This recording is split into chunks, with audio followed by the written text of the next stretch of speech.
Yo, guys, what up, what up, man? We're back in here. We're on time. We're on time, Dora. We're on time, man. We're always on time. We're never too late, man. So, we've got the gang here. Abdullahi is supposed to be making his way here very soon. He's going to be making his way here very soon because Abdullahi sent me about 3 billion tweets saying, send the link, send the link, send the link. So, yes, I will be sending you the link, my dear man, because we know Abdullahi is going to talk here big time. So yeah, look, man, it's the complicated Chelsea show. Got me, Danny T, Eddie, and of course, and here we have it. Himself is here. Your boy Abdullahi here in the flash, man. So yeah, man, we're just gonna. It's where we keep things real. We keep things real, all the way real. And for this session, we're gonna go in deep about Ziyech. We're gonna talk. We're gonna have an honest convo about Kante because I think I keep on getting asked this question about, okay, when are you guys gonna have an honest conversation about Kante? And I was like, okay, I'm not. That's not something that I'm afraid of having. So I think we should all come together and just try to have a consensus and going deep on Kante. And we're gonna talk just about Chelsea, how Lampard is doing, maybe touch on Mount again. Whereas Abdullahi, you had it right. There you go. Good. Yeah, good. Yeah, great.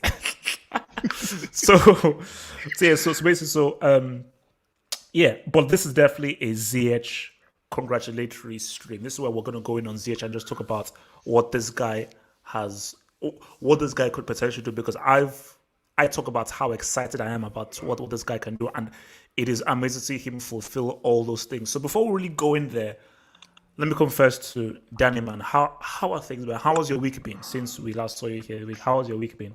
Because didn't your state vote for Trump? I'm sleepy, bro. So I don't want to talk about Trump. Oh, what? Just tell me, did your state vote for Trump? Yes or no? It hasn't been decided yet. I live in a state that's still they're still counting the votes. So okay. But yes is the damn answer. They just won't say it. Abdullahi, did the state of Illinois vote for Trump? No, they vote for Joe Biden. It won the city I was here in Illinois. Oh, okay. In Illinois. So wait. So did you vote? So you're a U.S. citizen, and you voted for who? Joe Biden. I didn't even vote. Why didn't you vote for Trump? I didn't vote for that bastard. I didn't vote for that.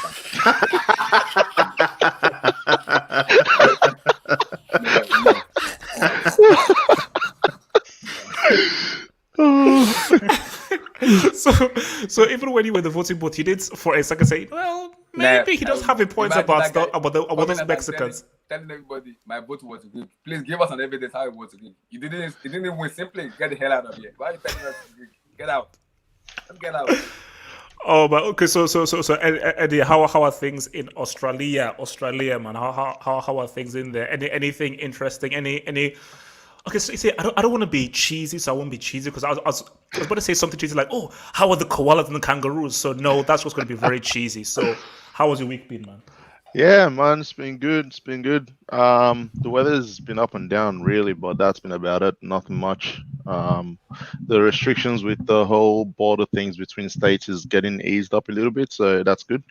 But nothing much really.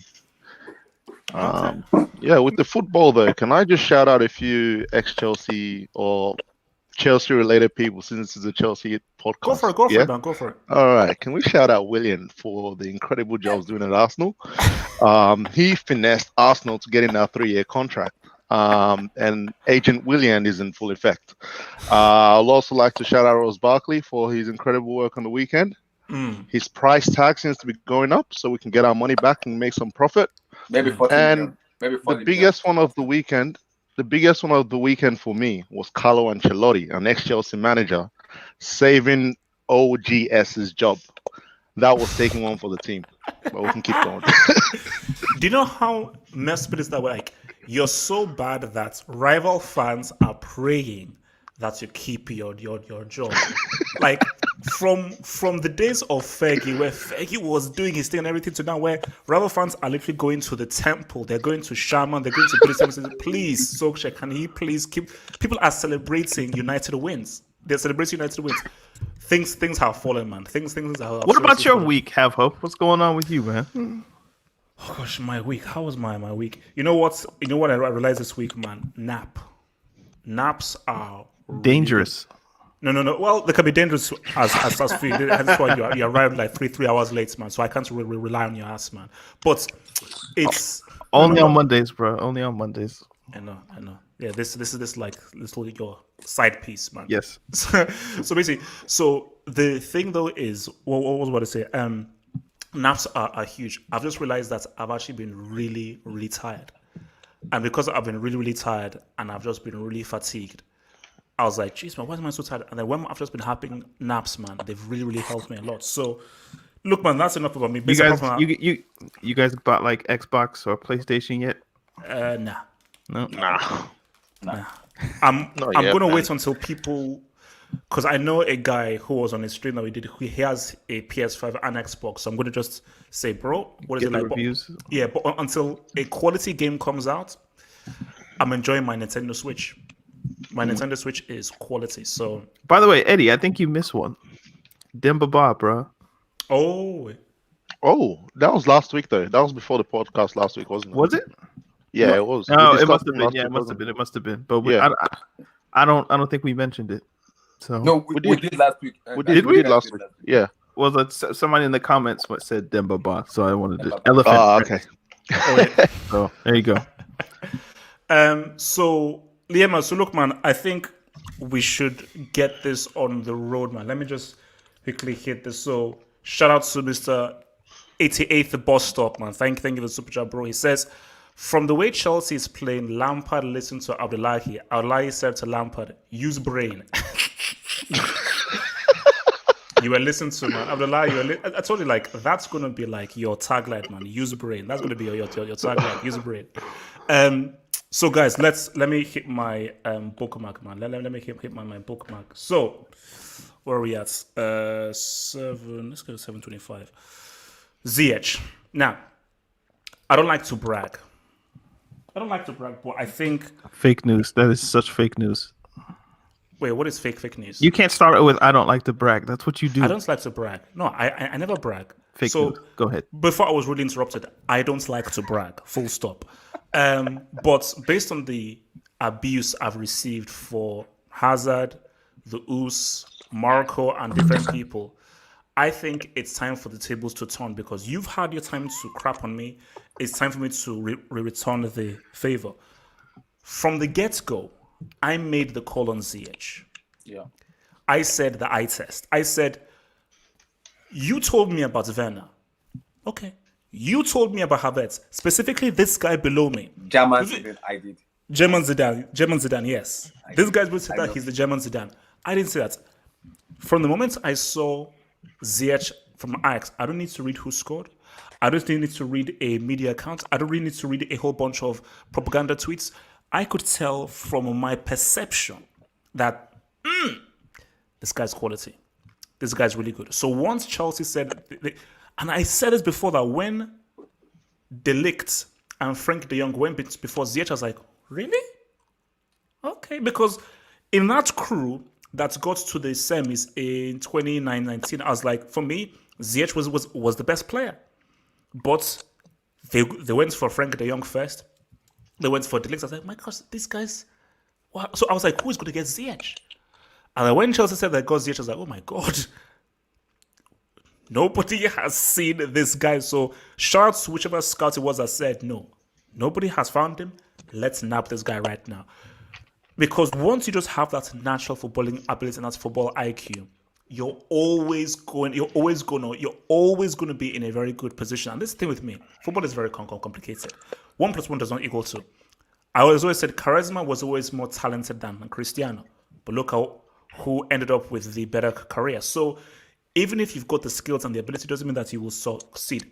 But if you do have that natural ability and that football IQ, you're in a very strong position. Then it now comes to the right coach, the system, and you to apply yourself. So I don't want to go in too crazy or anything because I know I've learned my lesson from past mistakes, but we have to keep it real. Ziyech is balling without the G, N, and the little apostrophe. He is balling. The guy is playing football. And his impact on this team has been profound. From the moment he got match fit, because remember, when he now came, it was like, okay, is he in? Is he not in? Like, okay, well, it's so good because remember he was playing 50 minutes just to get back to his match fitness. The moment this guy became match fit, it was like, oh, that is why HH is that dude. That HH was right. HH was right. So, Daniel, Ziyech, man, talk to me about this guy's impact on this team. And then we'll talk about what you could do, but just talk specifically about his impact on this team. Okay, firstly, I need you to hold your horses just a little bit because people are getting gassed off him against Sheffield. Like it's great what he's doing against like the little teams and whatnot, but I'm not gonna jump out of a window because he balled against Sheffield and did a dribble against a guy that's probably like a part-time, I don't know, janitor or something. So I want to see him do it against big teams, if that makes sense, before I just start going crazy. So let's see what he does in the game against Spurs. Let's see what he does when we play, Liverpool, Manchester City, those kinds of games. Damn, I slipped up and said we. I noticed it though. That's what makes me complicated. So yeah, I'm not gassed off you balling against Sheffield. I mean, the technical ability and the footballing ability is obvious for everybody to see. That's been recognized since he was with FC20 or wherever it was before he even made it to Ajax. So nobody's gassed or surprised over that. It's just like how consistent can you be with it, and which teams will you be able to do that against? So Sheffield, I kind of expect you to play like that. So you give me City, you give me Liverpool, and you still play like that. Now we have an actual conversation about like where do you rank in the Premier League, top wingers, top inside forwards, all that kind of stuff. So you can be happy because it looks like it's trending in your favor. But I just hold your horses a bit. Okay, so wait, before I go to Eddie, I think, I do take your point with regards to, and again, this is what I always say, who do you do it against? Degree of difficulty. You need to ball against the top teams. But my response to this is he has clearly shown that he's been the best player. That even against the so-called teams like Sheffield United, Krasnodar, and everything, he has stood out as the best player. So 100%, it's good for now, but yes, you are here to say what's up to Tottenham, Liverpool, Man City, and the very best teams, specifically a game that we will believe that's now going to decide the group for Chelsea, which is the game against Sevilla. Put it this way, Double H. If Ziyech doesn't play against Sheffield, Chelsea still win. If Ziyech doesn't play against Liverpool, there's still a question mark. Can Chelsea win? And that's what makes him key. But I still have to see you make the difference. No, but my thing is that yes, they beat Sheffield United, but I don't think any player would have stood out as much as he did. 100%. Of course, Sheffield United, they've not won a game this season. Mm-hmm. So my thing about it is that it's just me saying that I was right in terms of this guy is Chelsea's best attacking player. Because I like to distinguish between attacking and defensive. He is Chelsea's best attacking player. When many people hyped up Havertz and Werner, I never did. I said, no, Ziyech is better than these dudes using the eye test. But yes, the true test is against the bigger teams. Eddie. Yeah. I see what you're saying, HH, and I see where Danny's coming from. But at the same time, it's who he's playing with. Because a notable absentee from the game on Saturday was Kai Havertz. Kai Havertz playing in the same midfield as on the same side as Ziyech takes a couple of touches away from Ziyech because Havertz likes to create as well. If you saw what Lampard did with Kovacic, he just said, "Look, I don't want you running with the ball too much. Give the ball away and run forward." You saw the first goal for Tammy Abraham. It was Kovacic making a run into the space. Ziyech putting the ball over for him. Havertz doesn't do that as much. Havertz, the player, likes to have the ball, find people, and create for them as well. So that is one thing that helped Ziyech's impact on the weekend as well. But I mean, we've said it over and over again. We're just going to keep repeating the same thing. He's a quality player. He's balling at the moment against oppositions that we expect him to ball against. And it's it's about time I'm looking forward to the Tottenham game, really, to see what most of these players, the Mendy's, the Thiago Silvas, the Chilwells, and Ziyech, what they can do against, the next level of opposition.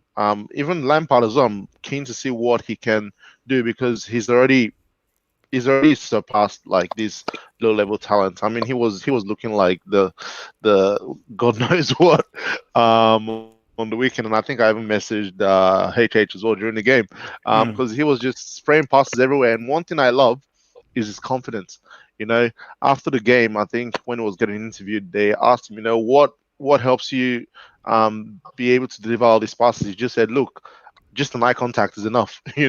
Just tell me where you're going, I'll put the ball there, it's waiting for you. And it showed with the goals for Chilwell and Thiago Silva's goal. It was just an eye contact. I know where he's going, I'll put the ball there, and you get it. So he's a player who will put the ball in the right places, and I think we said that 2 weeks ago.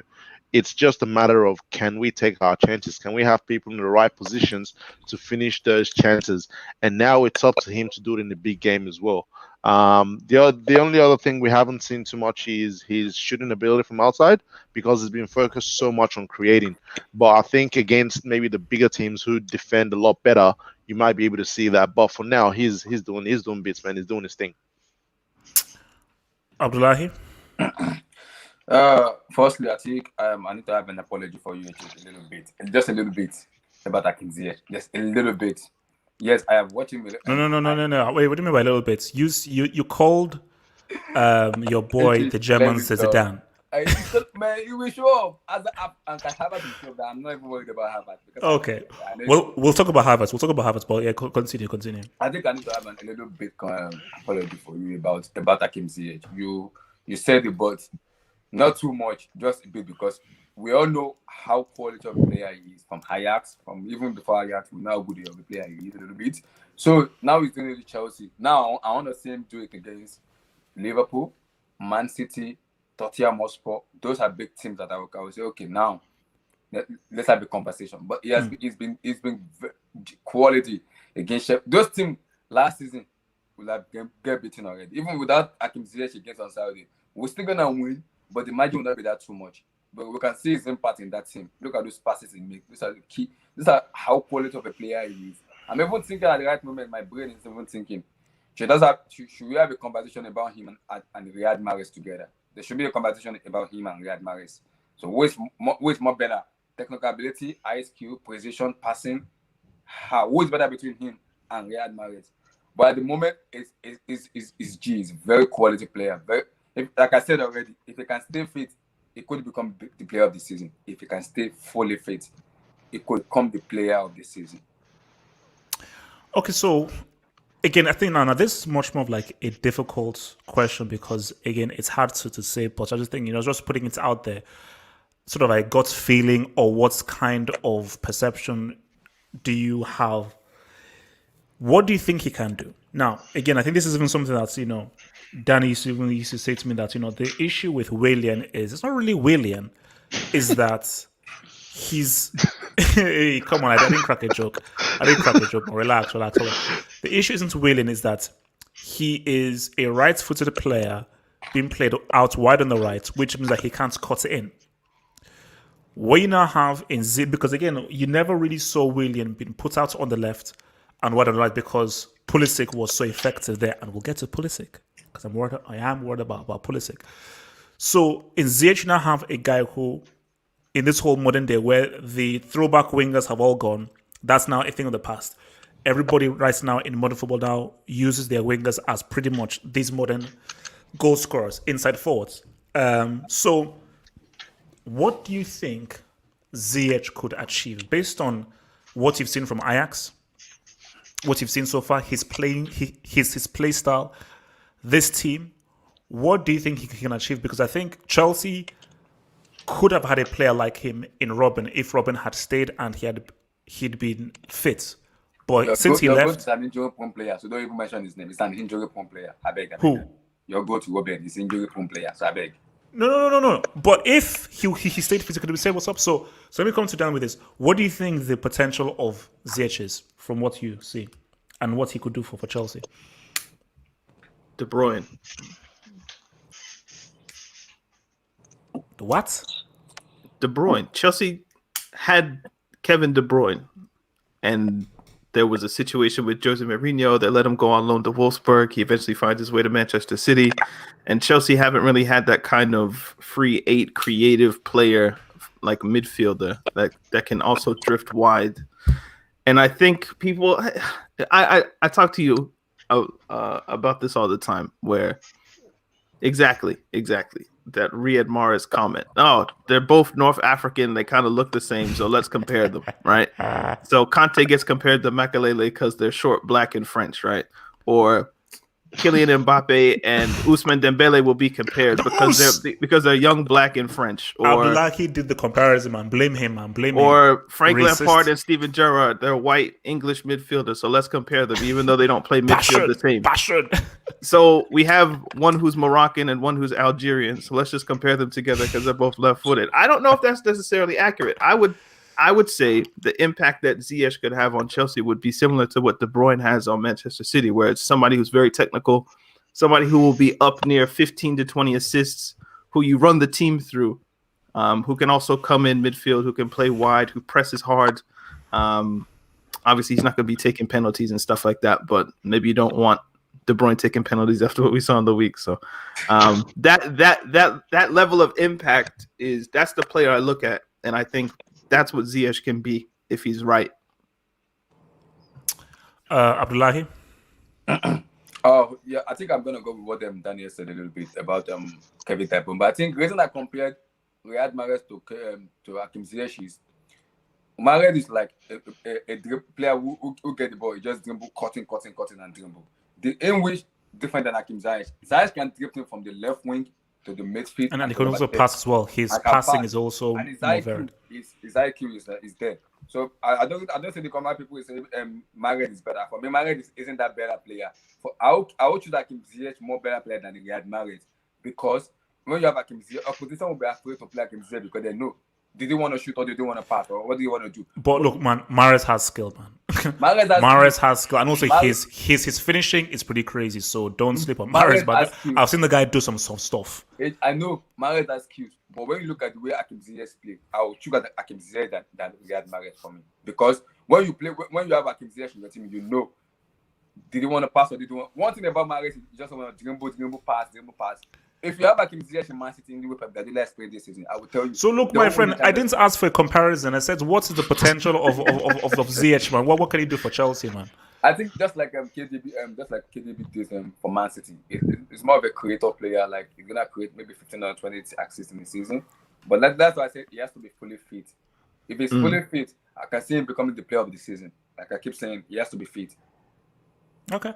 What about you, Eddie? What do you think his impact could be? Do you actually think that? Because I'm not going to just come and say it and then he will now come back to bite me. But let me just say this safely: if he stays fit, I will confidently say that he can be in the conversation for player of the season. In the conversation, at the very least.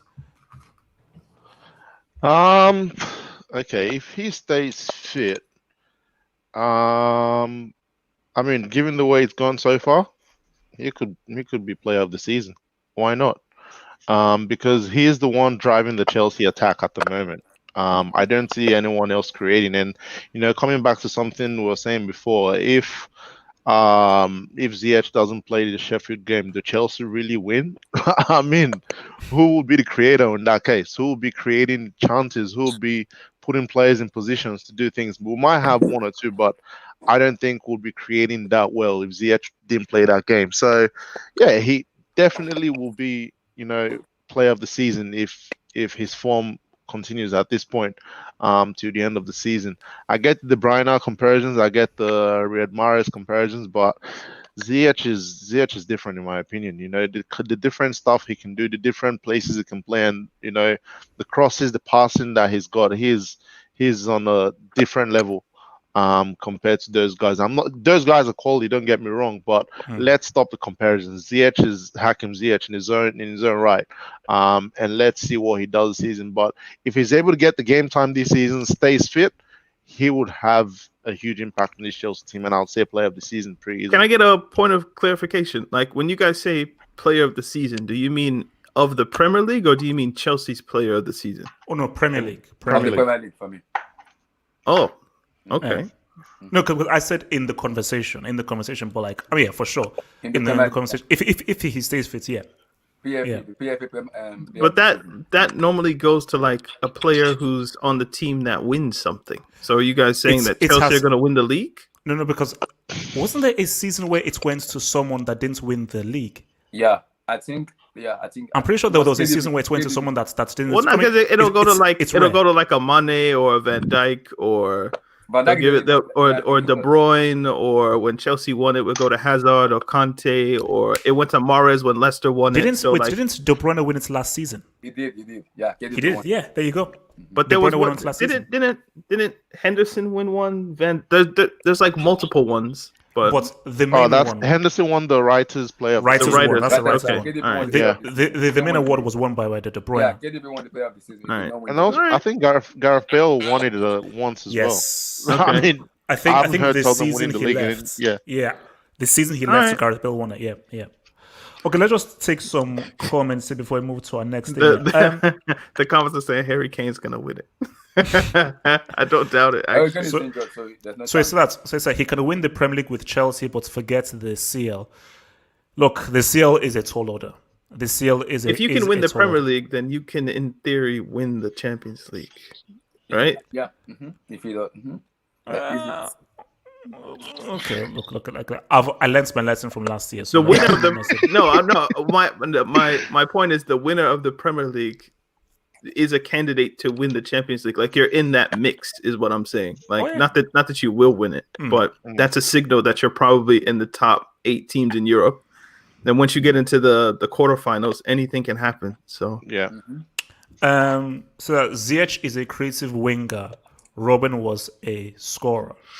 Oh no! I mean, but like Robin was, again, we never saw the Robin ban at Chelsea. We saw hints of it because people forget that once there's just that short period where the guy was just winning games and games for thinking, then he didn't got injured. Then Chelsea then just carried the workload. But people forget that short stint that Robin had where the guy was money for Chelsea. So Robin was for me, Ziyech for me can't score. But as I said again, he's much more creative. So it's true, the comparison doesn't really make sense because, yes, they're both inside forwards, but what they focus on is different. Robin was a greedy bastard who only wanted to shoot and score.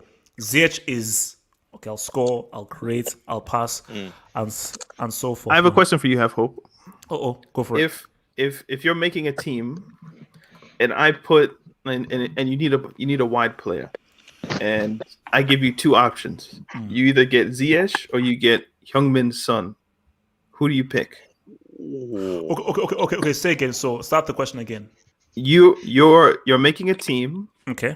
And you only get one of these 2 options. Who do you take? Do you take Ziyech or do you take Son? Depends what happens on my team. So I'm asking you. Like, which player would you prioritize?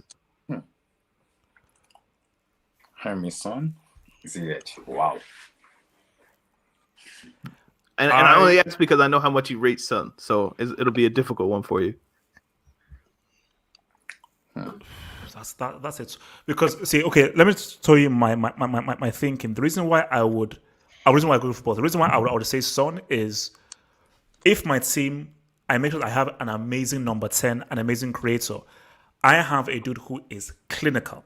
So given the ball, boom.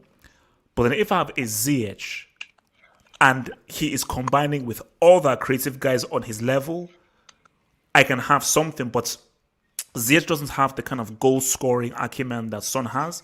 Son doesn't have the kind of all-round game that Ziyech has. So for me, I would have to side with a Ziyech because I'm getting more. I'm getting goals. I'm getting passing. I'm getting creativity. So I'm getting more bang for my buck from Ziyech. Even if Son's goal-scoring is on a way higher level than Ziyech, Ziyech's skill set is more balanced. So if I put that in with other players, for me, it makes more sense to ride with Ziyech because I think I'm getting more value for Ziyech. That's kind of the answer I expected. Yeah. So I think this guy's an Arsenal fan, Mr. Baragav Kondetti. Sadly, Lord William hasn't shown up yet. Patience. This is the thing. do you guys feel Willian will ever show up for Arsenal? Because I did say that was an okay signing. Because Pepe has been breaking it up. Willian is not that bad a signing for Arsenal. He was on a free. I mean, like, what did they expect? Like, it's not like you paid 45 million for the guy. He was on a free transfer. So you know what pisses me off about Willian? The problem with Willian will take ball from the midfield and he will get to the byline, and Willian will go back again, pass to the right back. Willian is just the ultimate scapegoat, man. Like, if you look at his game on the weekend against Aston Villa, I think he had about 28 passes or so. Only 12 of them went forward. Everything else went backwards. Or sideways. From the defense, he will get to the byline and will pass back again. I'm like, what the hell is going on with this guy? Yeah. It's because he's not playing in his position, man. Wait, I'm trying now. France 98. There was a guy that scored the goal of the tournament in France 98 for Morocco. I think it's Mohamed El, something like that. I don't know what went from him, but that guy was quality. So I don't know what happened from him, but that goal was so good. I don't want to come out and say Ziyech is the best Moroccan player of all time because I want to know the name of that player because that player was bloody amazing. And that goal he scored in World Cup 98 was flipping amazing. But the thing is that Nations Cup, Ziyech didn't play well for Morocco. Yep. He didn't play well for Morocco. So you can't be called the best Moroccan player of all time when you don't show up for Morocco. Same reason why you can't say Messi is the best Argentine of all time when he's not done what Maradona has done. So you have to show up for your country before being called, I'm the best thing from that country. So, all right. Now, what's the guy's name? It starts with the F. For which guy's name? Faras. Isn't he like considered the greatest Moroccan? Faras. Who is that? I think Faras. Mustafa Hadji. That's the one. Hadji. That guy's goal in World Cup 98 was insane. I remember that. I remember that. So I said, what? I think he had like a ponytail or something. Yeah, Mustafa Hadji. So let's move on to our next thing, man. You watch AFCONs and like the commentator people are talking in the background. I remember for whatever reason somebody named Faras, something like that. He's like considered the GOAT. So if that's the GOAT, Ziyech can come for it. So okay, I want to talk about Pulisic. I'm worried, and I'll tell you why I'm worried. This was always going to happen, and I don't know who to blame. Now, let me give you a little timeline. Before COVID, Pulisic, I don't know. Like, no, he's good in everything. I saw what he did at Dortmund and everything. But I'm like, I don't really know about this guy. COVID happens, boom, restarts. I don't know what that guy drank, what he injected in his body or something. A completely different player. The confidence, the willingness to take guys on, understanding the logistics of the inside forward and knowing the little tricks of the trade to get yourself into good pockets to be dangerous, the goal scoring, the key goals, creating issues in every single game. I was like, oh my gosh, like Chelsea just found this flipping dude. So you're like, wow, Chelsea now have that left side. All Chelsea now need is our right side. So you're thinking, boom, yeah, Ziyech on the right, Pulisic on the left. Chelsea are looking good. With Werner coming in, the insistence and the loyalty to Mason Mount, I fear, and this is where now Americans have to now be worried because let me remind you, I don't care about Landon Donovan. I don't care about Clint Dempsey. I don't care about Tim Howard. Those guys are relevant to me. Pulisic is the best American football player of all time. It is what it is. Blame yourselves for putting more money into women's football than actual men's football. Boom. So my worry now is... That's not true. But, but basically, Pulisic's development has been hindered, I feel. Because he keeps getting injured. It's his fault. No. It's not fault with injuries, but I'm just saying, like. But my thing, Daniel, is if he was fit, he would play. No, yes. That's my point. Listen to my I know where you're going, but if he was fit, he would play. Let me land. If he's fit, you are not a guaranteed starter on that left spot. I think he is. Knowing with Lampard, let me land, man. Knowing Lampard, you are this. There are times when, okay, I want to play Werner as a striker. Okay, I want to play Tammy Abraham as a striker. I want to play Giroud as a striker. And Werner has to play. You've put too much money into him and you rate him highly. So Werner, has to play. So if you now have a situation where, okay, we're not now go with a striker, Werner has that left position. Whether it's 4-3-3 or 4-3-1, he has that position. And where does Pulisic go?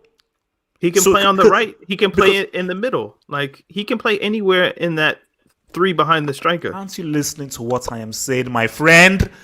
The guy was good out on the left. So it was like, aha, the position has we been all found know for that this the guy position on the that's left. on the team sheet isn't necessarily where you play on the pitch. So a lot of the times, Pulisic will drift to the right. The wingers will switch, and Pulisic will take up the half space or centrally. So I understand what you're saying, but it's not necessarily correct. So yes, I understand the words that are coming out of your mouth if you want to make me Chris Tucker, but it's more complex than just, you stay on the left. Like, no, Pulisic can play anywhere, and that's what they do in the games. It's very fluid in that sense. Daniel, I understand. I have been watching football for quite a while, so I understand that people. I'm not disrespecting you. I'm just saying, but yes, I understand that obviously in the context of a game, people can switch.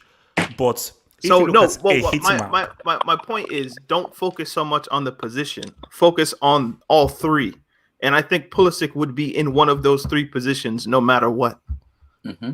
So it would be either Havertz or, I don't know, Mount or some player like that would be sacrificed or switched and changed. But Pulisic, if he's fit, given what he does for the team, you explained it perfectly in the opening few sentences. Chelsea don't have a player like that. Werner's not a player who can dribble, like at least not that we've seen it yet. So if we haven't seen it yet, I'm not sure he can do it. But do you know? But go ahead. My thing is, unless you're saying Lampard's stupid, which I might agree with you about, that he wouldn't play a player that's like Hazard light. No. But my thing, this goes back to the need of having a set-made team. Mm-hmm. I want to have a set-made team. They have a chemistry, they have a synergy, they have an identity. So my thinking was, key scenario, let's just keep it all the way real. I never championed getting Timo Werner. He's here, good. I never championed getting Havertz. He's here, good. Ziyech, boom. So my thinking was, you have to have a striker. Yeah, that's how you have to have a striker. So whether it's Tammy or Giroud, you have to have a striker.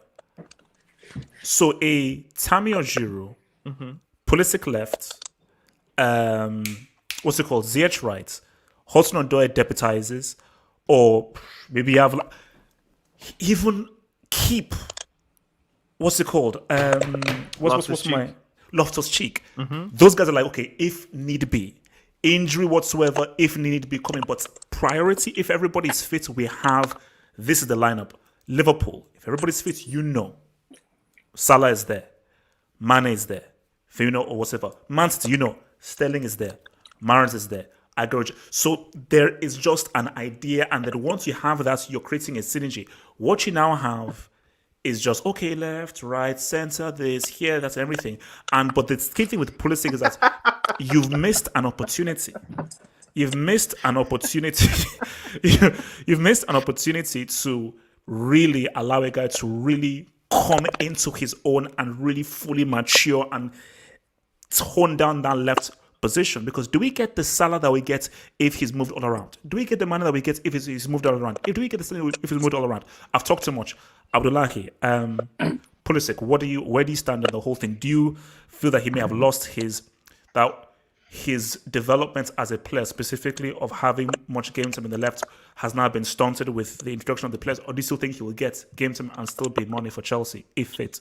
No, like the first 2 sentences you said, I kind of agree, but the last one I disagree. Yeah, Lampard may be stupid and may be mad. I know, we all know that because he's young, but I can guarantee you something.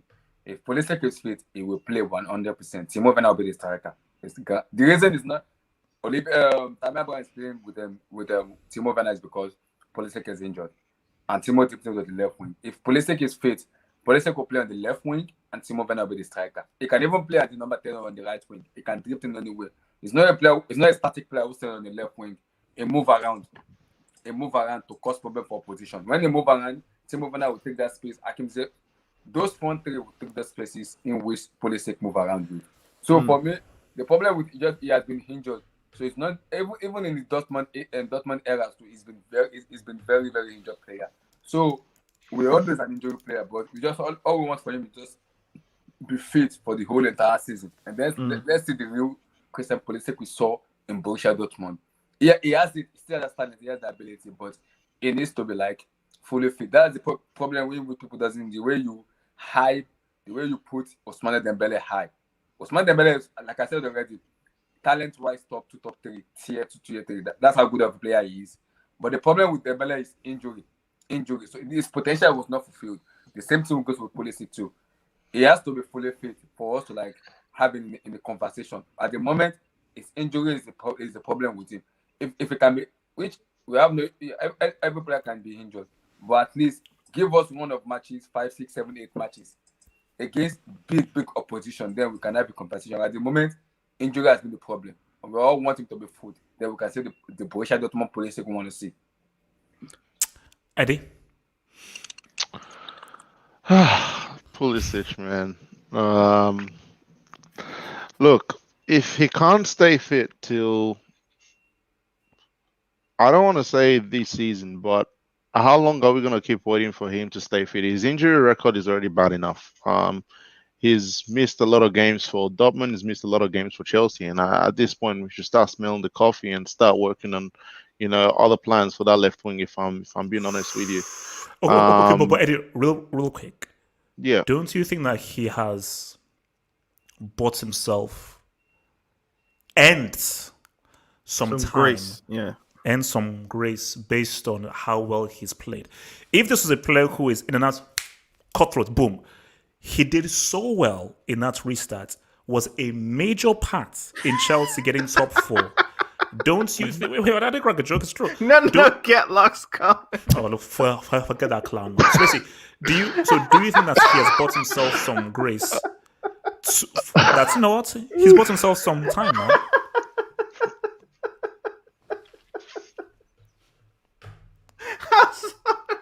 Who does Gatlock support again?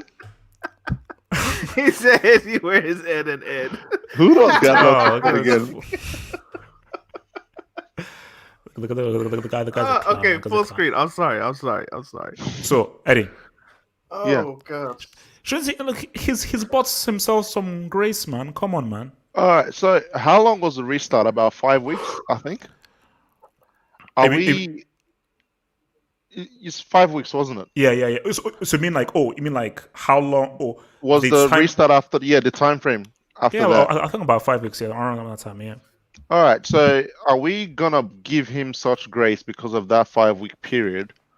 Given the fact that even in the biggest moment of that 5 weeks, he went down injured. He was through on goal in the FA Cup final against us. If he scores that goal against Arsenal, we're talking something else here. That game was done, but he pulls his hamstring and has been injured ever since. So, look, this is Chelsea Football Club, and we've got to be ruthless in the way we deal with our players. If he cannot prove he can stay fit for even half a season, then I think we need to have a conversation on getting a new left winger. At the moment, it's not a priority because we do have a Callum Hudson-Odoi there. If he can take his chance, we can play Werner off, someone like a Tammy or a Giroud. But I want to say give Pulisic a season and a half, or till not this January, but the one after. If he cannot prove he can stay fit, then he's either out the door or on loan somewhere in Germany or Spain. I want an agenda. You want an agenda? What? Yes. That makes no sense. What do you mean by you want an agenda? Shouldn't you just make avoid one? Agendas? Just make one. Okay, what agenda do you want? Go on, Abdullahi. I want to sell Cho, Pulisic, and give me Kylian Mbappe. Full stop. What?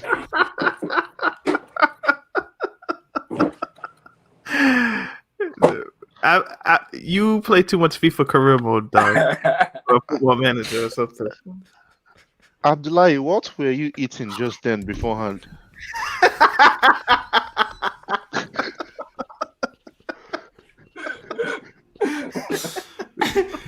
I need to check what was inside that food because it might have been some illegal substances. Because literally, the moment that you finish the food and you wipe that mouth of yours, you then came out with that nuts. I want to make an agenda. It is. I have it. I have it.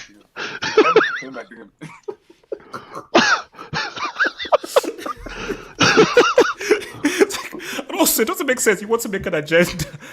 No, you want to just swap people. How do you know how's that an agenda? Someone said induct him. I have it. Sell Pulisic and get me Kylian Mbappe. But I'm like, how is that an agenda? You just want to do a swap. Why is that an agenda? Mm-hmm. Why is that? Because I believe Mbappe is better than most of the players you rated high. So that's why I want it. I mean, if it could happen, cool. But I think you're wasting your time with that one, Abdullahi. Look, Danny, Pulisic, man, talk to me, man. Talk to me. Okay, no, I wrote down 3 things. So the first is, if Pulisic doesn't play, then that opens up the door for a striker. Okay, so that opens up the door for Giroud and it opens up the door for Tammy Abraham. So that's the first thing. It's not a case of Werner. Werner's going to play. We know that. Mm-hmm. But are you going to play with the striker or are you not going to play with the striker? And that depends on the fitness of Pulisic. Because you said, I want a striker. I want a Giroud. I want Tammy Abraham. But we're not dealing with what I want or what Half Hope wants or what Eddie or Abdullahi wants. We're dealing with what Lampard will do. And what Lampard will do is I don't think he'll play a striker unless, point number 2, if Pulisic doesn't play for a long enough amount of time and Tammy Abraham gets a solid run in the team or Giroud gets a solid run in the team, once we add the benefit, I suppose, of him playing with a fit Ziyech for a time, and Ziyech is putting in those crosses, he's being creative, I think eventually Lampard will come to our side of thinking that, you know what, maybe this team actually does need a striker. And this whole Werner up top, Pulisic on the left, Ziyech on the right, Havertz in the middle, maybe I need to swap that around and actually play with a recognized number 9, which then could, in theory, affect Pulisic. But I don't think we're at that point yet because I don't think it's been there long enough. Now, as for Pulisic himself, it's a sad consequence of the type of body that he has. Like, you can tell he has like the, what do they call it? The quick twitch muscle fiber that, like, the guy has dynamic speed. And part of that is some people just can't cope with having that in their body. R9. So if you look at somebody like Ousmane Dembele, for instance, he has the quick twitch, but part of the problem with that is you get a lot of muscle injuries, especially if you don't stretch properly and all this type of stuff. But you would suspect that these guys are professional athletes, and they do. So it's a regrettable consequence of the type of athlete that he is, that these are types of things that will happen to him. You can look at somebody like Daniel Sturridge. Daniel Sturridge was an incredible athlete, but if you look at his family, even his uncles, his father, they all had muscle injuries because that's just a consequence of the body that he had. So I hope Pulisic isn't in that route, but it seems like maybe he is. And they say once you have one hamstring injury, they become chronic in some instances. Like, you never regain full fitness of that hamstring. It's always diminished by 1% or 5 or 10. The more you have, the less you like. I think they said if Ousmane Dembele tears his left or right hamstring again, like, he's going to be at 50% of the speed that he was when he was at Dortmund or something crazy like that. So, yeah, it's unfortunate for Pulisic. But again, I think he's built up enough goodwill that if he gets back in the next week or two, Lampard will put him in the team, and then we're waiting until you get injured again almost. But if he keeps getting these injuries and he keeps opening the door for Tammy Abraham to play, Tammy's going to take his chances and he's going to score goals and he's going to get in the team, and that's going to affect, I think, what Lampard will do moving forward. So that would be what I say. All right, I'm going to jump in. So just right, I want anybody can jump in. Wait, Abdullahi, I think I keep on hearing clicking from where you are. I don't know whether you're touching keyboards or something. I hear some clicking sound from where you are. Mm-hmm. But okay, it's fine. So, what do you think Pulisic's ceiling is? How good do you think he can be? I mean, do you think that? I don't think he's America's best player, but do you think this guy can actually be? Oh, we're not talking of him as one of the best players in his position, or you think that he'll always be flirting, or as Eddie may have hinted, that little period was just a flash in the pan. That was just a Hail Mary, an amazing little moment in time, a flame that just burns brightly, but for a very short period of time, and that's it. We'll never see him reach the heights that we saw him at, which is my fear. So what do you think his ceiling is? I think his ceiling, as good as he can be now, is maybe just like a borderline world-class player, like somebody who will always be in the team, but is never going to be recognized as like the best player in the team. Does that make sense? Now, if we want to talk international football, if he stays fit until like 2026 when America's in the World Cup, in America he's going to be gassed as like the greatest thing ever. Oh, this is our Captain America savior, this and that. But maybe in international football he'll have a different reputation. But in terms of European football, I think he'll be just like a very solid player. I don't think he'll ever like get bought by Real Madrid, Barcelona. Maybe Bayern would want him, depending on what they know of him from Dortmund and things like that. But yeah, he's never going to be like the greatest player in the Premier League or the greatest player in the Premier League, the best player in the Premier League that season or something like that. I just think he's a very solid, borderline world-class player at his best. And I think he's only, 22? Yeah. So he still has 3, 4, 5 years to like, we'll see. But you have to make it there. And I don't know what type of Pulisic will have in 4 years. Oh wow, he's young, 22, yeah. Anyone else? Thoughts? Ceiling? I think I'm gonna agree with Daniel because but like you don't always have to because agree with him because he has a PhD, man. Or because he has a PhD doesn't mean you have to agree with him. My points are always correct. You can disagree with this smartass, man. No. My points you are can always disagree correct. with this smartass. And even if I'm incorrect, all because of a worded PhD where doesn't you make agree him with. right, okay? The I'd problem- disagree with him, okay? the problem with Pulisic is injury. Like Daniel said, he has to be fully fit. Borderline world class. But if Pulisic is fit, then maybe let's see a run of match with 5, 6 match, 7, 8 matches, or even 10 matches. Then we can have a conversation about being a world class player. Because we need to understand what does a world class player mean. You have to know your impact in the team, how good of a player you are. So at the moment we can see him. We are just seeing a bit, just a flash, just a little bit. But now it needs to be fully fit because if it doesn't get himself together and he keep getting injured, I will not be surprised if we go into the market and get a winger. Because I don't think Lampard trusts Cho. We have been saying Cho. Lampard is mad. Cho was fit and he kept playing. Mates, focus on Pulisic's thing. Don't talk about Cho, man. Focus. What is his ceiling, man? Like, So the problem is borderline. It's associated. I'm like you have the attention span of like this phone or something. It's like focus on the question because I always will have to rein you in because you'll just go into Tokyo, you'll go into Timbuktu, and that's basically bring you back to earth. I'm just making a comparison. The ceiling of Pulisic, my friend. Forget the ceiling of Pulisic. Let's just say, but at the moment, borderline world class. Let's just see a run of matches for him to prove to us that yes, he is that world class player everybody has been saying. But at the moment, the injury has been hindering them a lot of time. So let's just wait and see, like, let him come out from injury and play some run of matches. You know what, though, have hope. Like, this is the thing. I don't think Pulisic is world class right now. You're asking us to project where he could be. Mm-hmm. And I think so. Let's put it like this: if the Pulisic that exists in 2020 is the Pulisic that we see in 2025, he's not a world class player. I'm assuming this borderline world class player only shows up out as a consequence of fitness and development over the course of the next 5 years. Yeah. Okay, so to Eddie's point, because so Eddie, I'll come to you. So Eddie, again, same question, but let's say he did that 5-week thing for a season. How did he then assess that? So rather than just in a 5-week period, he did that for the best part of a season. He played like that and had that kind of effect for the best part of a season.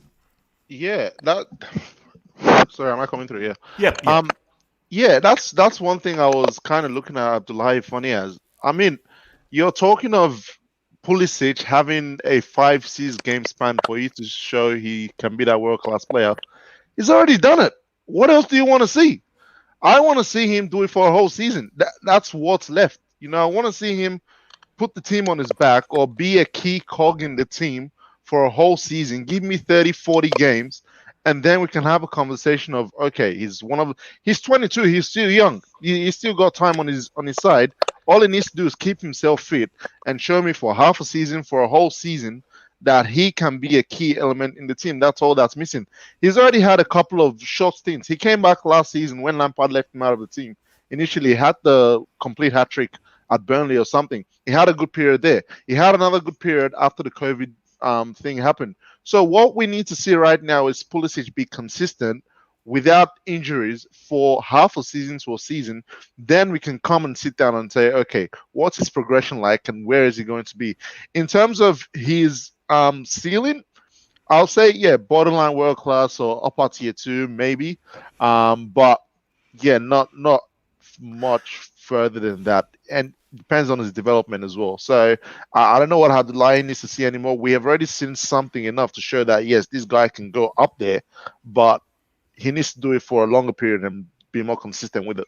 You see, I would need him to develop into a more potent goal scorer, because I see the dribbling and I see, he can win penalties and this and that, but I'm assuming 25, 26, 27, can you get 20 goals in a season? Can you do that? Because the dribbling and the technical ability seems like you should have the capability in your system to do that.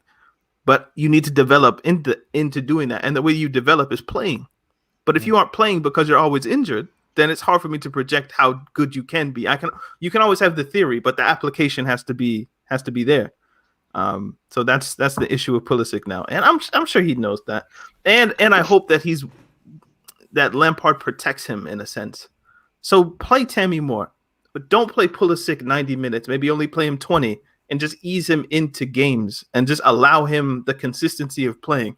It's not like you would love if he played 90 minutes back to back, right? But maybe it's better that he plays 60, then 60, then 60, or 30, 30, 30, rather than 90 minutes all at once. Like the club has to work with Pulisic, knowing that this is now seeming as a chronic issue. You have to protect the player for him and for the club, like protect your investment as well. So that has to be acknowledged. All right, let's take some commenters. Same thing with Kante, by the way, if you want to segue. We'll get there. Not yet. I want to save Kante to last because that's a nice big topic. I want to say that to last. Pulisic is the American Sancho, began at Dortmund. In what sense? Huh? It makes sense. He's How? he's a creative player that's at Dortmund. I guess that's what he's saying. Like I don't think it's two deep. different players. I don't think it's that deep. Players. I just think he's at Dortmund. No, I don't get it, but okay. Pulisic's ceiling is probably tier 2 in my opinion. What do these tiers mean? Tier 3, upper tier 3, tier 2, upper tier 2, tier 1, chief or guard. Those are the tiers. And I would say his ceiling is upper tier 2. His ceiling maximum is upper tier 2. I don't think he's ever getting anywhere what's near the tier 1. difference between upper tier 2 and tier 2? Upper tier 2 is higher than tier 2. No, but like what? I need you to explain it. Like, how does one get into upper what tier? sense? No, how does one, like, what's the difference between being in tier 2 and upper tier 2? Like, what are the qualifications that one would need? Okay, the best I could do is just bring an example of players.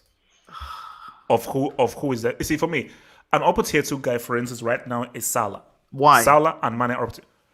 Because they are, I would say that you could argue that they are probably world class and they're very critical. They're critical for their teams, but they're not quite tier 1 where you're not established as one of the best players in the world. Now So upper tier 2 is you're one of the best players for your team. This is what I'm trying to hit. So tier 1 means like best in the world. Yeah, you're one of the best and then players in the world. is tier 2 like you're like best in your league or something? And then upper tier 2 is like you're the top of your league, but not the top of the world. Like, what is this? Like, upper tier 2, you are one of the most important players for your team, but you're not quite one of the best players you would say in the world for your position.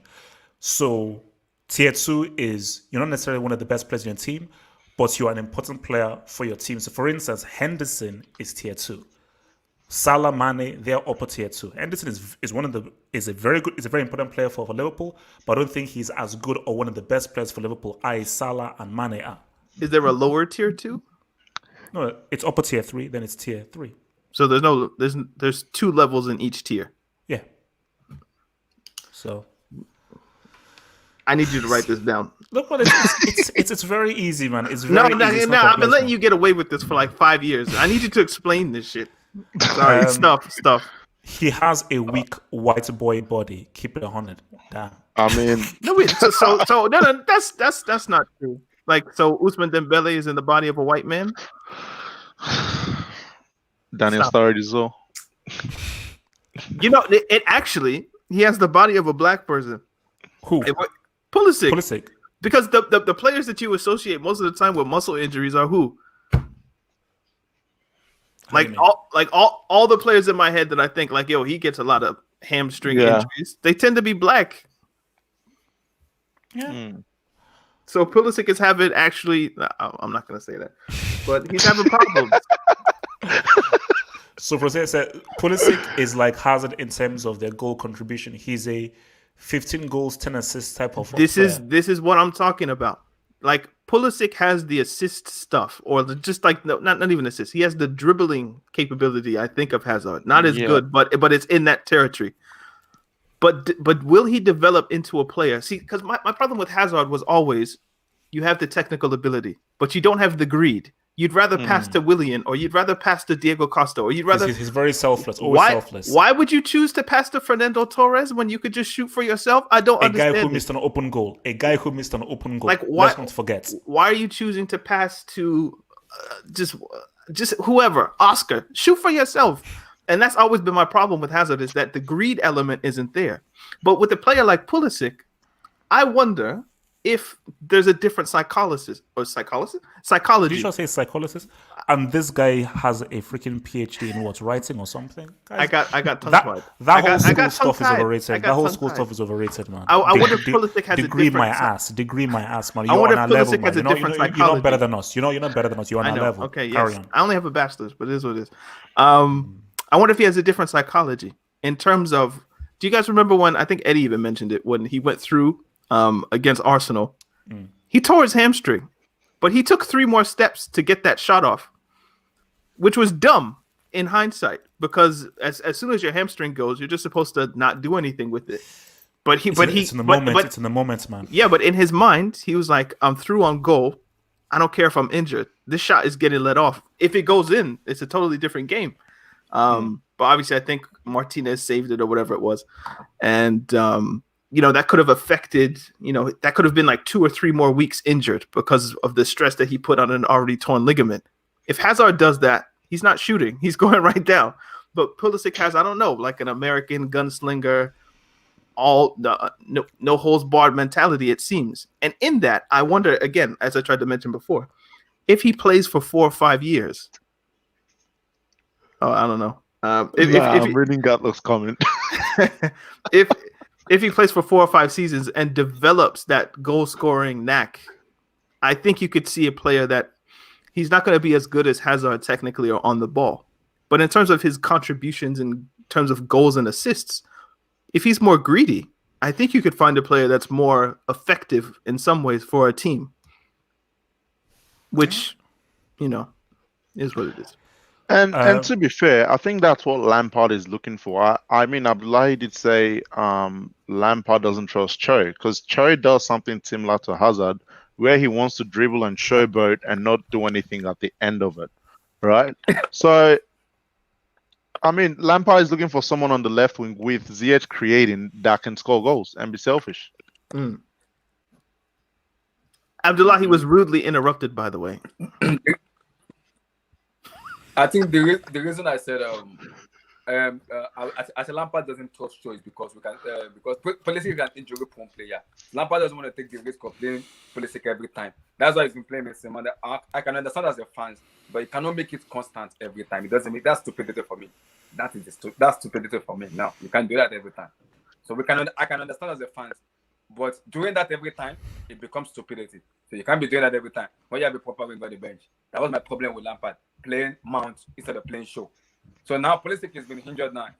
Week in and week out now. The conversation could be made that, okay, let's go to the market and get a new winger, because this guy, you cannot rely on him too much because of the injury. In which the money they don't want to spend will not be like. I think we need to have a conversation of How much did they? He was 60 million, Yeah, or somewhere 60, in yeah. that neighborhood. I think 55, something like that. He's gonna get all the chances in the world. Yep. If he was like a Ross Barkley who they got for 15 million on like a cheap deal or something, it's easier to go out and get the next guy. Once you put a 60 million investment in somebody, you got to give him all the chances. And then he's shown a flash of what you thought you were gonna get. Yeah, sure. He's earned time in that way. All right, so from your boy Idiot Bus Stop Man says Chelsea will get João Felix first before thinking of Mbappe. Atletico Madrid is like Chelsea's FIFA team. Rubbish. How? No, Rubbish. that's not happening. How the hell are Rubbish.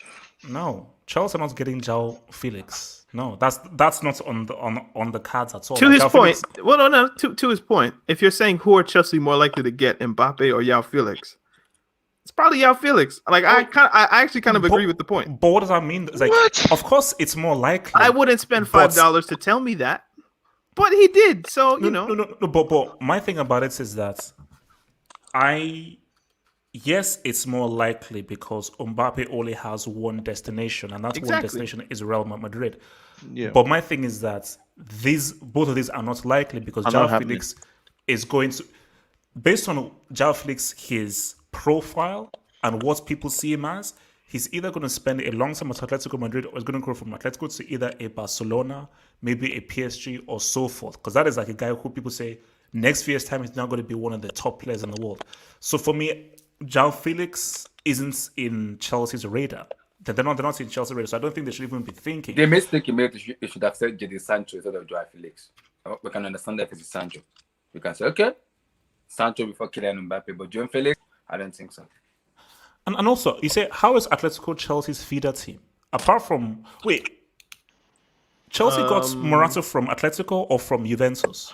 No, it was from Real Madrid. they bought him from Real Madrid, but I'm sure he's thinking of Diego Costa, Diego Costa, Felipe Luis. Felipe Luis, and then I think there's somebody else.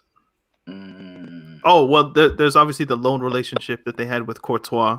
He was there for 3 years on loan. Okay, so I think he was saying that we were talking about Mbappe when we're referencing that. So yeah, no, I mean, look, but I think even though, because our dear friend said, he went to swap he wants to sell Pulisic and Hudson-Odoi and then get Mbappe. I would tell Roman to give me Kylian Mbappe and sell this. Whoa, no, okay, no, actually, let's investigate Abdullahi's logic just briefly. Okay, Abdullahi, how much do you think Kylian Mbappe is worth in today's market? At the market, I think it was 180 million. Say again. 180. 180. That's how much he was bought for. So you don't think it's more than that now? He's worth over 200. 200, but because he has 1 year deal in his contract, so so 200 million. Are we using pounds or euros? Let's use euros. Let's use euro then. Okay, so let's go 200 million euros. Okay, how much is Callum Hudson-Odoi worth in euros? I would say maybe. Be realistic. Be 70, maybe 70. No, maybe 70. Yeah, now it's young. It's 20 though, so maybe. Bayern were offering 40 million. Yeah. When he had a year left on his contract. Like 35.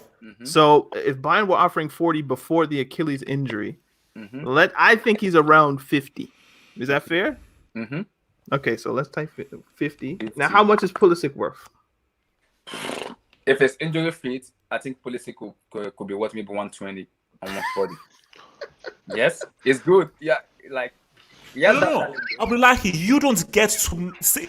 I don't matter whether. So I'm like, if a guy's doing valuation, so how long you say? You say, oh, he's good. So because Abdullahi said he's good, his valuation is that 120. I'm like, no offense. Abdullahi, no offense, but who are you? What has he done to double his valuation? That's what I'm saying. Like, what? Did Coutinho go for 120 to Barcelona? 120? So now, Abdullahi, what are you eating? Who prepared that food? Tell your chef that he needs to be inducted because he took another spoon as well. Those crack. No. Abdullahi, if we're gonna investigate your logic, let's say that he's worth Would you agree that Pulisic is worth 70 million euros? Yeah, let's put it that way. So in other words, he's improved himself a bit, but not enough. All right, and then obviously the market's probably inflated. So I'd say he's up by like 10 mil. Yeah. So that's 120 million euros if you add those two together. That's now touching the 250 that you're going to need from to pay PSG. So you need another player. So yeah, I could tempt PSG to give. I could tempt PSG because we know in Europe the class A break in Europe. So like tempt. Class A. So basically, you're now going into the Bible now. So now using biblical stuff. He's going to use some juju too. Yeah, juju. Yeah. So you use. I'm like, I think clubs should think twice before hiring you as like a negotiator or something. So while agents are trying to do contracts, you're bringing in witch doctors, salts, pepper, and everything. Hey. So yeah, I'm not sure about that one, Abdullahi. No. Okay, look, man. Let's. I wanna go to defensive, man. Oh, just quickly, what do we think of this idea? I mean, following Abdullahi's plan, if we're gonna get a new left winger, just bear with me here, but a realistic target, I think, in next year can be Wilfred Zaha on the left wing for Chelsea. Mm-hmm. I think he's 28. He'll be 28 next year. 27. Yeah. That's about Ziyech's age. No, he's 26, 27 by next season. So I've always thought Zaha's like he's too good for Crystal Palace. Let's put it that way. But it's just like they made him sign up. They didn't make him, but he signed a 5-year contract. The problem with it is we know Marina Benaskia will not do it. Marina would prioritize getting Sancho than getting Zaha. I'm sure of that because it's a business. She wants money. That's Marina. That's Benaskia. That's it. It's like Zaha had a 5-year contract, I think, 2 years ago, and he was gonna go. I think he was gonna go back to United or Chelsea or Arsenal. Arsenal, one of the two. But Crystal Palace slapped a 60 million price tag on him, and nobody was willing to pay that. Yeah. So, and because he signed the contract, they kind of have him by the balls in a sense. So, I don't know. Maybe with 3 years on his deal, they'd be willing to part with him. But they've made him captain and all that stuff. So, and he's that best player. So I don't. All right. So let's. I want to go defensive right now. I want to go defensive. So I want to talk about Zouma and your boy Thiago Silva. So I don't know whether you guys saw this, but I think Mourinho did because someone sent me the tweets. Mourinho did an 11 of his best players he's managed, and his partnership was Carvalho and Terry. And I was like, makes sense because Lucio and Samuel were just amazing for that season. Just for that 1 year, they were amazing. But I just think that if you look for the entirety, Carvalho and Terry, I just think were played at a high level for a longer period of time than Samuel and Thingy. And look, I said again, like, say what you will about Terry, racist, adulterer, all that kind of stuff, blah, blah. That guy was a damn good defender. Because we're having this whole discussion about, Ramos, is he one of the best centre backs of all time? Terry was, no, this guy is a defender. This guy, he's here to defend. This guy is hard to get past. He has over 60 goals, I think, for Chelsea as well. Who, Terry? Yeah. Right. And Carvalho was good, man. Carvalho, people don't give Carvalho enough credit. Because Carvalho was a very good, no-nonsense defender. And just between both of them, that was a stronger defense. I've always said that Zouma is a quality defender. And I've never really understood some criticisms from some Chelsea fans about Zouma. Say, no, Zouma is not this, is that, he makes so many mistakes, blah, blah, blah, blah. Because what's it called? I think, didn't he have like a serious injury? He tore his ACL. Yeah. So ACL. Hope like that is always tough to get over tearing and ACLs, but I just think like Zouma needed a partner. Look at Varane. Varane, I think, has shown himself to be a complete and total fraud. Total fraud.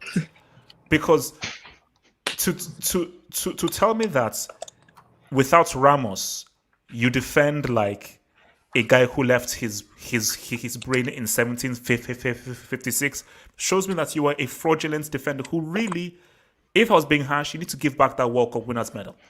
You're playing so badly. You need to probably donate that medal to like the museum. But Zouma, I felt that he needed a strong partner, which wasn't Christensen. Tomori, maybe I'll ask you guys about Tomori, but I think Tomori, I mean, was Tomori given a raw deal? Yes. Because he never really failed. He never actually failed. You know what his problem one has bad been? game. Yeah. Just if we take a quick detour, don't forget your Zouma point. But Tomori is a classic case, at least from the outside looking in, of just somebody who's drank the Chelsea Kool-Aid. So he's had multiple opportunities to go on loan. I think Everton wanted him. There were some loans in France that he could have gone on. Yeah. But he's decided, I guess, I want to stay. I want to try to make it at Chelsea. That's not the smartest thing to do. I know, obviously, you've probably been at the club since you were a kid, and there's like a loyalty to the badge that you have. But bump all that. Like, go play games. Like, the only way you're going to be a better defender is if you play the games, you get the minutes under your belt, and you improve yourself. But it seems like he's drank that Kool-Aid. And Loftus-Cheek had the same thing for a while, where he could have gone out on loan. He could have just left the club altogether. But he just kept staying. I'll get my chance. I'll get my chance. And the chance never came. It's why, in some ways, I respect, obviously, like, it didn't pan out like he wanted to. But Dominic Solanke, if anybody remembers, he won, like, the Young England Player of the Year or something like that in, like, 20, I don't know, 14, 15, 16, somewhere in there. And it looked like he was going to be above Tammy Abraham in terms of, like, the Chelsea rankings. But he was like, nah, I want to go play. So he went to Liverpool, and Liverpool, I guess, gave him a deal that, we'll play you. But I like when players from the academy take their career into their own hands, and they don't they're not loyal to Chelsea to a fault. And I hope Tomori doesn't fall in that trap where eventually I'll get my chance. Which is what Odoi is doing, Yeah, it's like eventually I'll get my chance. No, there's no guarantee that just because Lampard and Morris are there that they're not going to fall into the same trash that they did before it. Because if that was the case, you don't buy a 36-year-old to come save your defense. If you're really about, building like for the future, then what is Thiago Silva in there doing taking minutes from Tomori? That wouldn't exist. But they realize our job's on the line now. We had our one season of grace. We don't have Hazard. We don't have a transfer. We had a transfer ban, blah, blah, blah. We don't have that excuse anymore. We need to go out there and win games. So what do? Let's bring in Thiago Silva. Played well in the Champions League final. If he's available on a free, let's bring him in. If Tomori wants to stay, fine. He can be the fifth center back on the list. But it is what it is. So Tomori has to look at it and think Lampard and Morris are now about self-preservation more than they are about developing these youth players. So I need to take my career into my own hands. And I think I pray he doesn't fall into that. But the idea that, I'd rather play for England than Nigeria, I'd rather play for Chelsea than this and that, like it's a psychosis.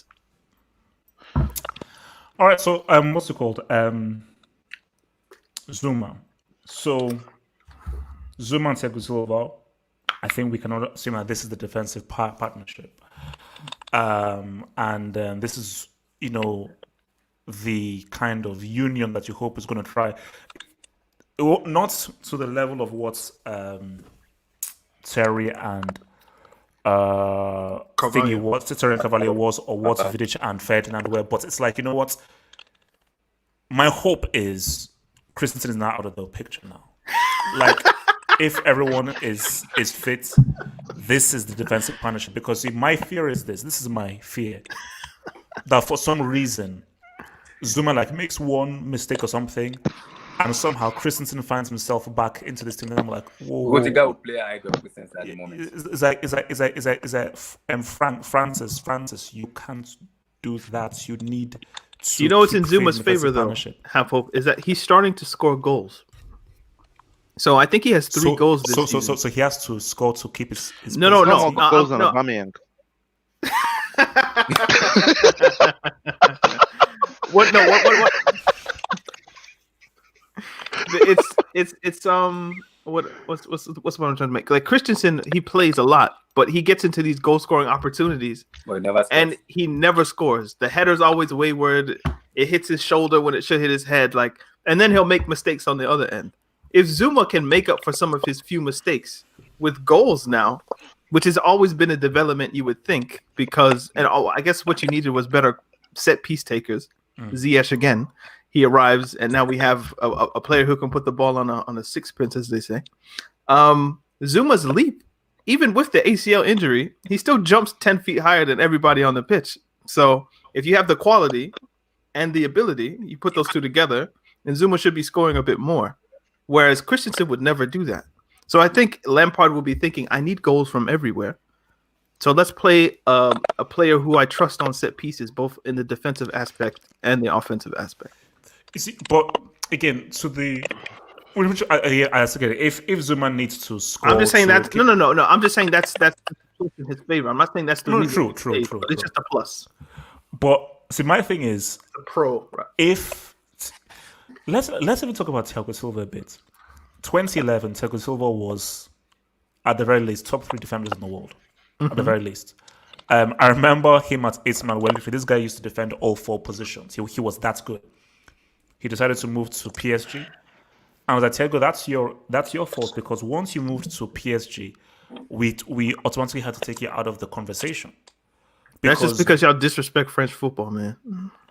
It is what it is. You play for PSG, so I'm sorry. When you play for such a superior team, I'm only going to rate you based on what you do in the Champions League. I mean, you're acting like he went to MLS, bro. He went to PSG, which is far superior to the rest of Ligue 1, which means that I'm not rating your performances for what you do in Ligue 1. Same thing of why I don't rate what Neymar does in Ligue 1. I will only rate what you do. Now, if you play for a Marseille or you play for a Nantes, let's see what you can do. If you play for a PSG, what you do in Ligue 1 is irrelevant to me. It's all about what you do in the Champions League. So, Thiago Silva, you effectively took yourself out of the conversation of best defenders in the world once you moved to PSG in Ligue 1. So the thing is that imagine if a younger Thiago Silva was at Chelsea. Let's say Thiago Silva decided to go to Chelsea from AC Milan. Oh my God. You now have a guy for 5, 6, 7 years. What could that have been? But it is what it is. Come to Eddie first. So what do you think if this partnership does stay, what do you think a Thiago Silva Zouma partnership can be like? Do you think that they can form a formidable partnership, or do you have questions on Thiago Silva's age? Or do you question how good Zouma truly is as a top elite defender? Yeah. I mean, first of all, Christensen should never play another game in a Chelsea jersey, man. He should go on loan in January and never come back. If I see him play another game, man, Lampard, you might face a sack. But Thiago Silva and Zouma, the problem is Thiago Silva's age. That's something that's undeniable. As fit as he is, you don't beat Father Time. I mean, unless he's someone like a LeBron or Tom Brady, who can play till you're basically 100, then yeah, then we might have something. But time is not on their side, so they have to make sure they get this thing on lock real quick, and they do what they need to do as quick as possible. But so far, I mean, find me a better defensive partnership in the Premier League. I don't see it. So they're doing their thing at the moment, and hopefully they can keep this up for the next season. I think Thiago Silva's there for 2 seasons. They can keep it there for 2 seasons, and what I'm hoping for is next season Chelsea can get another centre back that can take over. So that can be more of a transitional period for the next centre back who can partner Zouma, because Zouma's problem is he needs someone who's more of a leader who can coordinate the defense. You look at when he initially came up, he had John Terry playing next to him, and he was doing well. He looked good, and now he hasn't looked that good again until he had Thiago Silva. You can see commonalities in both cases. So if we can get someone who's good at organizing the defense and just let Zouma defend, you worry about where you need to defend and do that. You worry about your area and you worry about defending, and I'll play cover for you and sort out where everyone else should be. Then it'll work. So, yeah, I mean, hopefully this next 2 seasons Chelsea can do something because that's as much time as we have with Thiago Silva. But yeah, age unfortunately is on. Is not on our side. Basically, so your thing is that Chelsea right now should already start looking for another top central defense, like another top seasoned central defender, i.e., 28 and up. Yeah. I mean, ideally 26 and up, but another top centre back will be really good for Chelsea. I don't maybe I don't want us to go younger because like Abdullahi said, Marina is looking for the next best thing and looking for all these teenagers, but ideally we should be going for someone who's experienced, who's a leader at the back. And I think that was a problem with this season because Chelsea couldn't find anyone who could fit that, so we had to go Thiago Silva and get him on the cheap. If we can find someone who can coordinate the defense and let Zouma do his thing, then you have someone. And on Tomori thing, I think he wanted to stay. He wanted to Chelsea. He had opportunities to go on loan, but I don't know why he decided to stay. People are saying Alaba because it looks like he's not going to sign that contract. So in January he's going to be free to talk to peeps. Would he sign a contract knowing he's going to play centre back? His issue, I don't think his issue is position. His issue is payments. His payments, yeah. That's what I was going to say. But I mean, I thought I read somewhere that he didn't want to play centre back, that he prefers to play left back. No. So, like you're right, but I think right now the issue he's having with the Bayern Munich right now is that they're not paying him what he deserves. I think so. Chelsea should go to him and lie. Like money obviously isn't an issue, but if Chelsea's like, no, we're going to play you left back, Chilwell's not going to play, and then Lampard just decides, hey, I think we're going to play you with Zouma. I don't feel that he cares that much. I think his priority is I want to be paid what I deserve, which Bayern Munich are unwilling to budge on. So if it's a case where he can start talking to people, although Liverpool and Real Madrid I think are far ahead in interest. My God, man! I mean, if Chelsea were smart, they would have done that this summer. Instead of spending the money on Chilwell, you go get David Alaba. They were in Bayern to play a useless game in the Champions League anyway. Bring him with you. But they didn't really know where his contract thing was at. Bring him with you. Put him in the plane. All right. So, Dennis, what's it called? Thiago Silva and Zouma. Eddie has a slight point, I think, when he talks about, if you remember Zouma with John Terry in the 14-15 was Cahill. It was 15-16, I think, and 16-17 perhaps. 16-17, I think he was with Stoke. But like the first part of that bad season, or I guess even in 14-15 in some games, if you remember, Mourinho played him at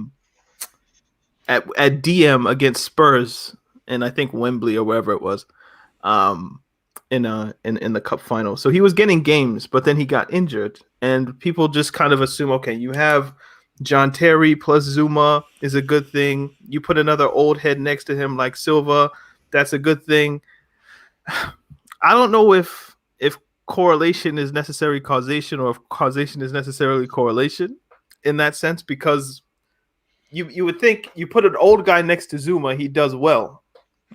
Well, those old guys are just better defenders than a Rudiger or a Christensen. Yeah. So you can't say you put a better defender next to him and he plays better. You put a worse one next to him and he plays worse. But just because the better partnerships that we've seen have been with older, better defenders, then automatically Zouma needs an older defender to be better. No, he just needs a better defender than Christensen or Rudiger next to him in order for the partnership to work. So it's just so happened that age has been the commonality between John Terry and Thiago Silva. But if you were to put I don't know, Koulibaly's not old. You put him next to Zouma, it would work. Van Dijk's not old. You put him next to Zouma, it would work. You put a young guy like Kimpembe or No, Oh, I don't think Kimpembe. it's I don't think it's necessarily about age thing. I think it's more so like they are defenders who are like it's about the quality of the partnership. It's not about the it's not about the person necessarily. It's about the quality of the person. So if you put in Upamecano next to Zouma, it would work. Upamecano, he's looking sketchy, man. He's looking sketchy. Because the prevailing thought is Zouma needs an old guy. If it's not an old guy, then you might as well not even play Zouma because he needs somebody to baby him. I don't necessarily think that's the truth. I think just don't put a trash defender next to Zouma and let's see what it is. Because when he was playing with Keane and Everton, they looked good. When he was playing with whoever it was in Stoke, I forget who it was, but he looked good. I think he was probably an old guy, probably knowing Stoke. But with Everton, that's Shawcross. He was playing with Shawcross. Just a rugged, natural English slabhead defender. You know, he looked okay. So you don't need to go out and find a veteran necessarily for Zouma. And if you want Zouma to develop into a natural leader, and I think Varane has suffered from this in a sense. He's been playing next to Sergio Ramos his whole career, basically. He's never had to develop leadership traits because Sergio Ramos does all the work for him. And Sergio Ramos isn't even thinking, I need to make sure Varane leads. Sergio Ramos is just Sergio Ramos. He's going to do what he does, and Varane just gets to kind of drift or draft behind him. He doesn't need to do anything. Then you take out Ramos, and Varane is like, uh-oh, what do I do? I have to lead Militao. I have to tell him to do something. I've never done this before. I think if you want... You're on mute. You're on mute, bro. Sorry. He's actually 29. So say Van Dijk is actually 29. Well, that's different from 36. I thought he was younger though. Well, no, that's like a standard. That's a normal age, but that's not 34, 35, 36 where Terry and Silva were and are. So I don't want Zouma to be babied to the point that he never develops the leadership traits that he will need if you want him to be the guy moving forward. So that's another issue. That if you always have the totem pole or the figurehead next to Zouma, how is he ever going to develop his own natural ability to lead if that's what he is? And maybe you could say we would be seeing leadership traits from him already. So maybe he'll never develop into that. Maybe that could be an argument. But if you always have him next to a David Luiz or a John Terry or a Thiago Silva or just somebody who's always going to be the natural leader, how does he develop that for himself? He never will. So that's that. As for Thiago Silva, he's here to just train and play well for the World Cup. That's my opinion. That I think Thiago Silva is very conscious of the fact that in order to be a great for my country, I have to win the World Cup. And to win the World Cup, I have one more chance to do this, and that's going to be in 2022. That's why he signed the 2-year contract. So he plays this season, he'll play next season, he'll play the World Cup. And I think that's his goal, to retire after the World Cup. Obviously, it's in winter, so I guess he'll have another season or half a season left. But that's his goal. And if that is his goal, to make sure that he makes the team in Brazil, then that's why he will keep himself in shape and he will play well enough to make that team. So that's kind of the confidence you have with him, that he's not playing for no reason. Like, there's a reason behind why he's playing well. So that will keep going up until 2022, I suspect. So there you go. Abdullah, man, talk to me. I think the problem with Zouma, I played with John Terry before, like I think under when you say what under I think that was in 2014 and 13.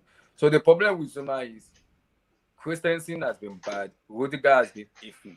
So I don't know why Lampard we have Tomori who literally made just one mistake in his career. Then you brought out Rudiger who has been making countless of mistakes ahead of Tomori, in which I don't get, but I can understand as a fan. So, but the problem with Zouma is they need the partnership. So those partnership we are getting is Thiago Silva, John Terry. Like, I could a little bit disagree with what Daniel was saying about Upamecano, because Upamecano is young and a little bit sketchy at the moment. So do we put Zouma partnership Upamecano, and where do we see the leadership skills in him? Is it gonna work? I don't think it's gonna work because you need that leadership as a defender. You need that leadership skills to show how good of a defender you have. So I think the only defender I could see, yes, if we play with Zouma, we can see the best out of Zouma, maybe Virgil van Dijk, Khalidou Koulibaly, and even Khalidou Koulibaly himself. It needs to be up to the pace of the Premier League because he's playing for Italian Serie A. So it's a little bit iffy. Playing Chelsea be more cautious now because they know every 36 is going to be 37 next year. They'll be looking more for a defender. Are they going to be looking for a 27, 28 defender? I doubt it. As long as we have Guanaskia as the sporting director, I do not see it happening. I don't see that happening. Well, look, okay. She's not the sporting director. Let's. She is. She's the director of. No, Peter Cech is the technical director, and she's on the business side. I think she's on the business side. No. She signs off on everything Cech does, basically. She's in charge of transfers. Yeah, like that's she's in charge of negotiations and all. But Cech is the one who will go out and find the players. Yep. But she has her own team. I'm told. Yeah. So she has her own team that goes out and scouts and looks for players, etc. Oh, wow. So like she has more power in terms of the playing staff than people like to assume. But I would like to say something in terms of Chelsea signed Malang Sarr from Nice on a free, and I think he's 20 years old. He's on loan now with FC Porto. Yeah. So let's say Thiago Silva plays this season and next season, and Zouma's playing alongside as the preferred partnership, and then Thiago Silva leaves in 2022. Yep. Suppose Sarr comes in and he's now 22, and Zouma is 27. Do you think Zouma at 27 will have the capability of then tutoring somebody who's younger than him, based off the knowledge that he learned from Terry, from David Luiz, from Thiago Silva, from his journeys in Stoke? Don't get gassed over David Luiz. David Luiz? No.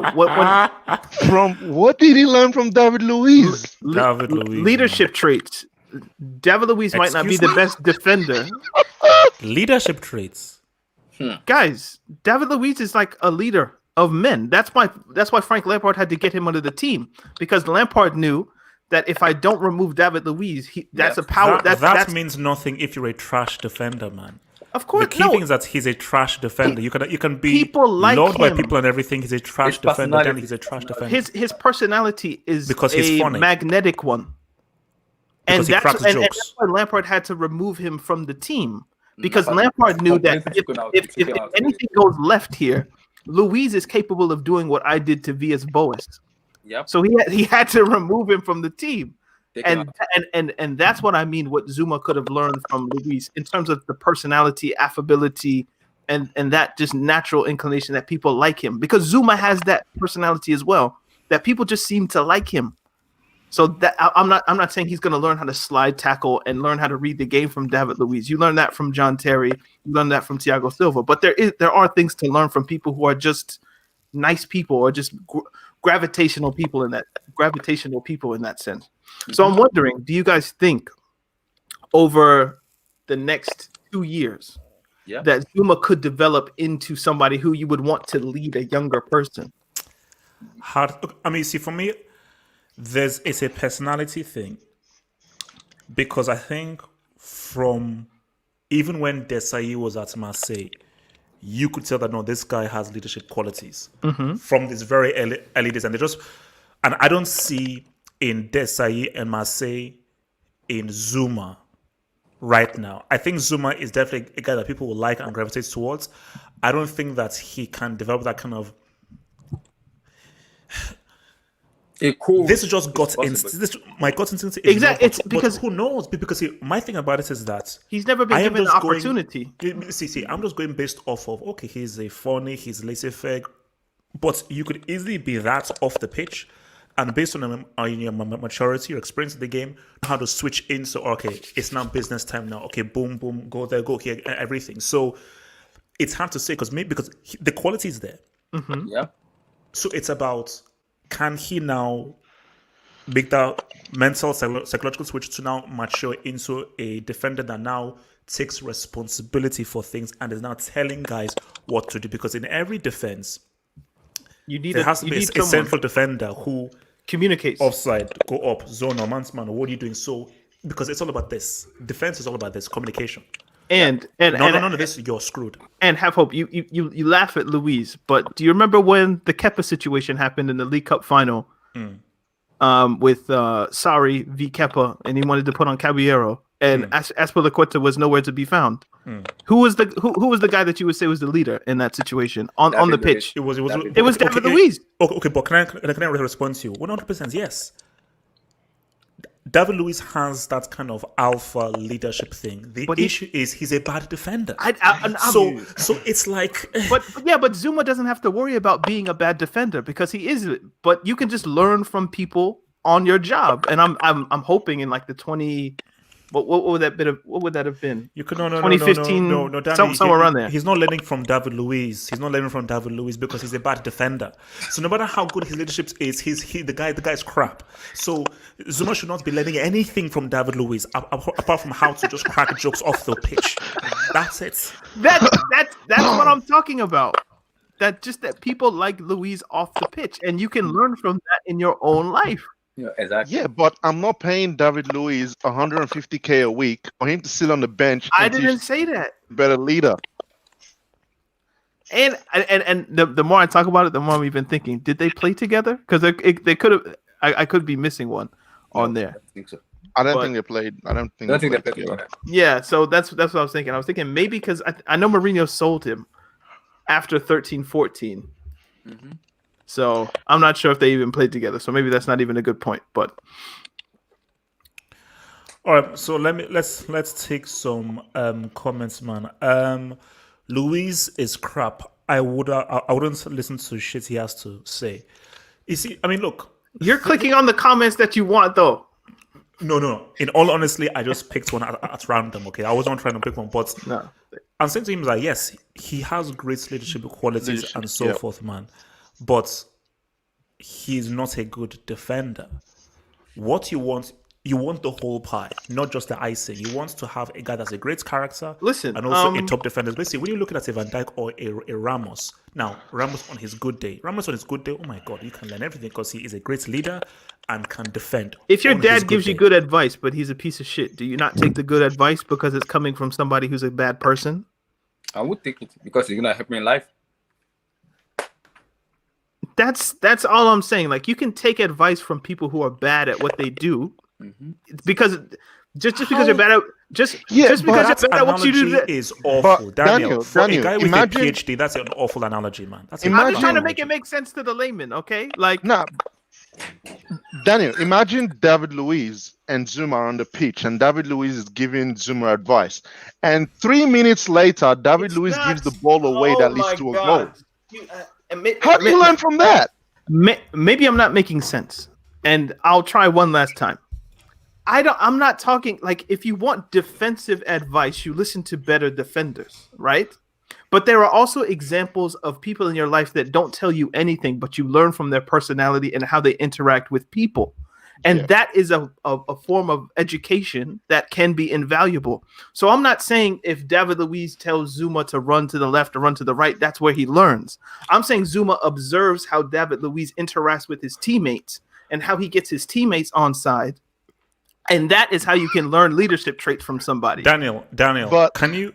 You guys are talking about the actual application of defending. So what do you think he can learn from 7-1 about how he communicated with his defense during 7-1? Again, 5-0 after 20 minutes. 5-0 after 20 minutes. You guys are being brainwashed into thinking about football. I'm not talking about football. I'm talking about how a person lives their life and how they attract people to them. That's why I talked about gravitation. But Daniel, this goes back to a question I asked before. If you're keeping David Luiz to not play on the field, are you keeping him to sit on the bench and teach people? He's not teaching anyone. It's just how the man lives his life. That's how he lives it. It's just personality. What are you talking about? What use is that to the club if you're not going to get on the pitch? Zouma doesn't have to worry about being a bad defender because he is a good defender. So what is he learning from David Luiz that's going to help him for Chelsea? Off the pitch behavior, how you interact with your teammates. Daniel, I get your point, but How is that going to work if I cannot trust David Luiz to play him on the field and It I want to doesn't pay him worry about over what David Luiz 100K a does on the week? field. I feel like a broken record. It doesn't matter what David Luiz does on the field. That's not what you would learn from him. I wouldn't tell Saliba or whoever like, hey, do exactly what David Luiz does on the pitch. No, that would be stupid. But if you could pick up the human traits, the how David Luiz interacts with the manager, how he interacts with his midfielders, and off the pitch, how he interacts with people who may not speak his language, like just those personable traits, like how you interact with the media, for instance, those types of things. You might not want to learn how you put it this way. You wouldn't want to learn how to live your life from John Terry. You would want to learn how you defend from John Terry.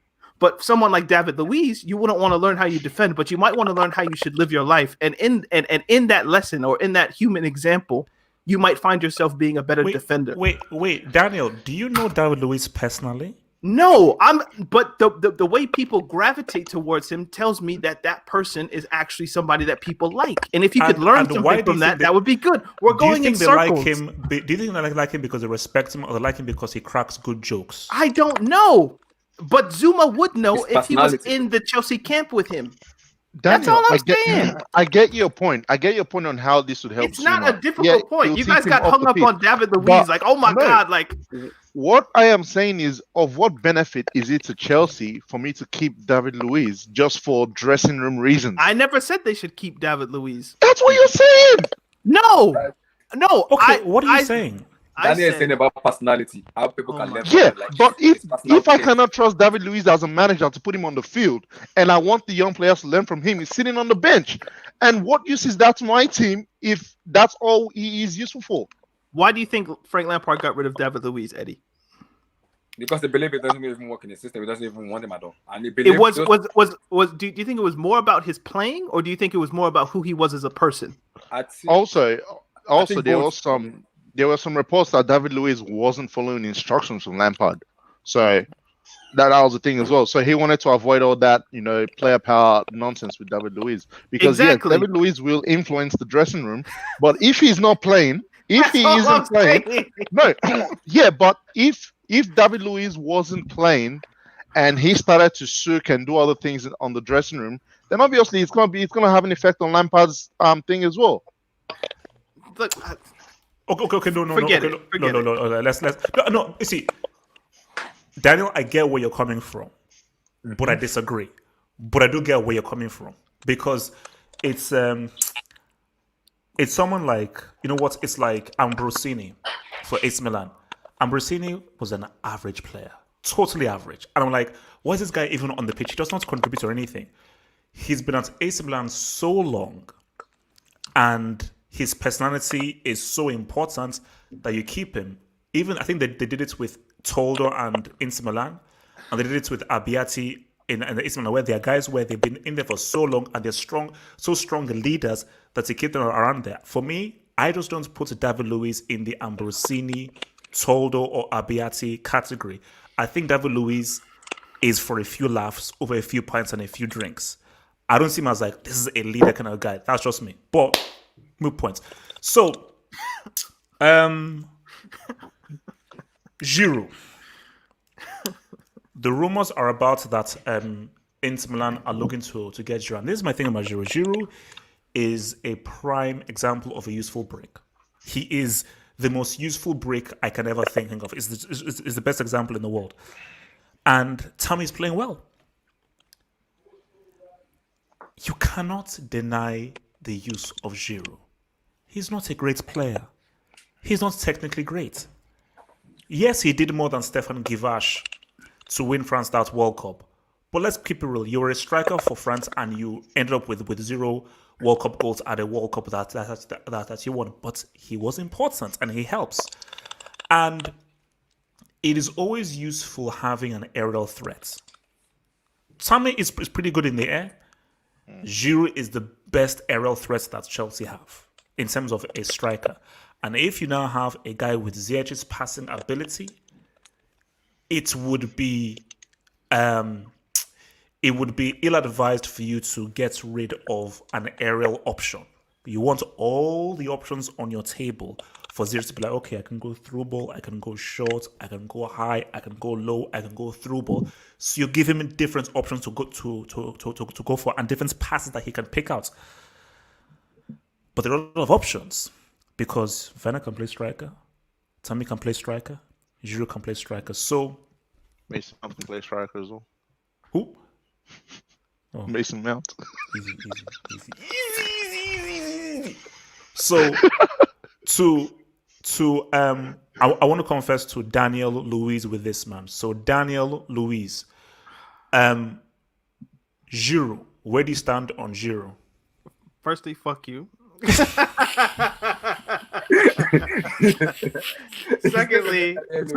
Secondly, I agree with your first point.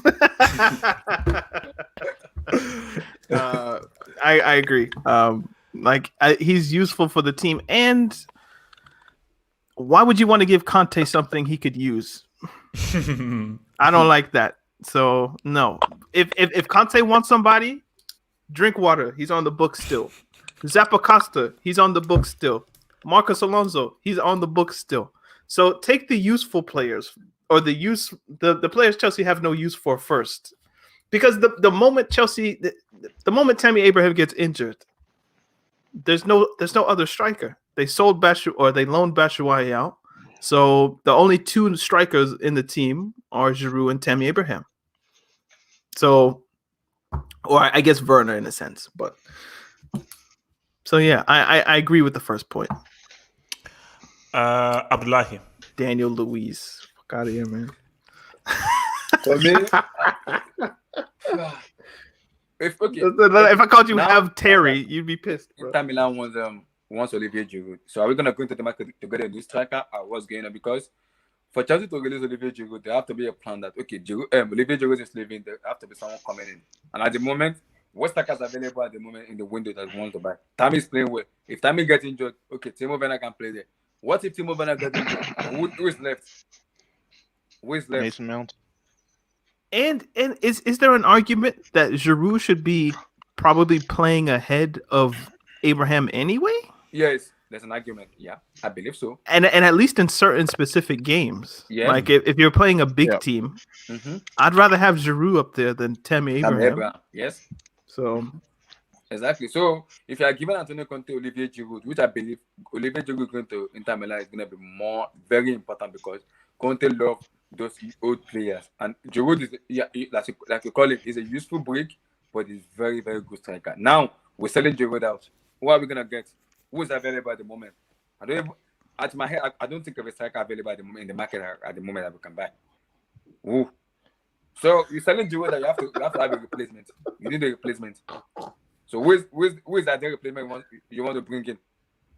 I don't see anybody at the moment. So Chelsea needs to understand that okay, we can let Giroud off. Then who's coming in as the perfect replacement for Olivier Giroud? Who? You need that option. You need that option. Okay, what if Tammy Abraham gets injured? We will be left with Timo Werner only. So Mount can play striker. As Eddie said, Mount can play striker. Please. In an ideal scenario, you need someone in that can help in case those players get injured. Someone that can come in and play them. Olivier Giroud is the person. Now you're selling Giroud out. The ways are their replacement. Do you know what? Havertz could actually play there if they wanted him to. As a striker. False nine more. False nine. Man. Man. Relax. And then Mount would play 10 in theory, or 8. I mean, if you look at it from a different angle, for Olivier Giroud, he's got to go in January, because at the moment all he's hoping for is injuries. Yeah. He wants Werner injured, or he wants Pulisic to stay injured, and then Tammy injured. Right? It's like he goes home every night. Please pray for injured. It's like, yeah, let's hope Werner gets injured tomorrow. That's his only chance of playing. And if he wants to play a key part in France's Euro campaign next year, then he's got to get game time. You know what? It's the same thing as last year. So I'm sorry to cut you, Eddie, but it's the same thing as last year, because Batshuayi was getting like 2 minutes, 3 minutes, 5 minutes, 6 minutes, but Abraham was the one starting the games. And then, because it was just assumed that in the summer, Chelsea are going to let Olivier Giroud go to Inter. That was just the assumption, and then it happened that I don't think Chelsea could line up another striker that they could get in because they wanted 3, and he stayed. And once it was known that he was going to stay, then Lampard reintroduced him into the team, and he started playing well. But it seems like we're back here again, where he's not playing. Werner's maybe the starter. Tammy has now taken over from Batshuayi, and Giroud's in the same spot. Yeah, man. He's. I mean, from a business point as well, he's leaving next season because if this last season, Chelsea activated his extension clause. He didn't sign a new contract, so it's not like he was excited. Anyways, he had to stay because they went, look, you have this clause in your contract. We need a third striker. You're staying. And being the nice man that he is, he chose to obviously not make a fuss about it. But I think in January, it makes business sense for Chelsea and also sense for Giroud in terms of his ambitions to play for France for him to go. And I expect to see him go in January. Okay. As far as who... Eddie, my question to you is, if Olivier Giroud goes in general, who do we bring in? Who is that their replacement? I don't know who is available at the moment. Well, that's up to the chair. That's up to the board and Lampard to figure out. Because I mean, that's not Olivier Giroud's problem. He wants to play. So if you can't guarantee me game time, I don't care who your replacement is. I'm gone. So Chelsea can go to the market and buy whoever they want or get someone in on loan. I don't know, but he should be gone in January. And I kind of expect him to be gone in January. Who Chelsea will get? I don't know who wants to be a third striker.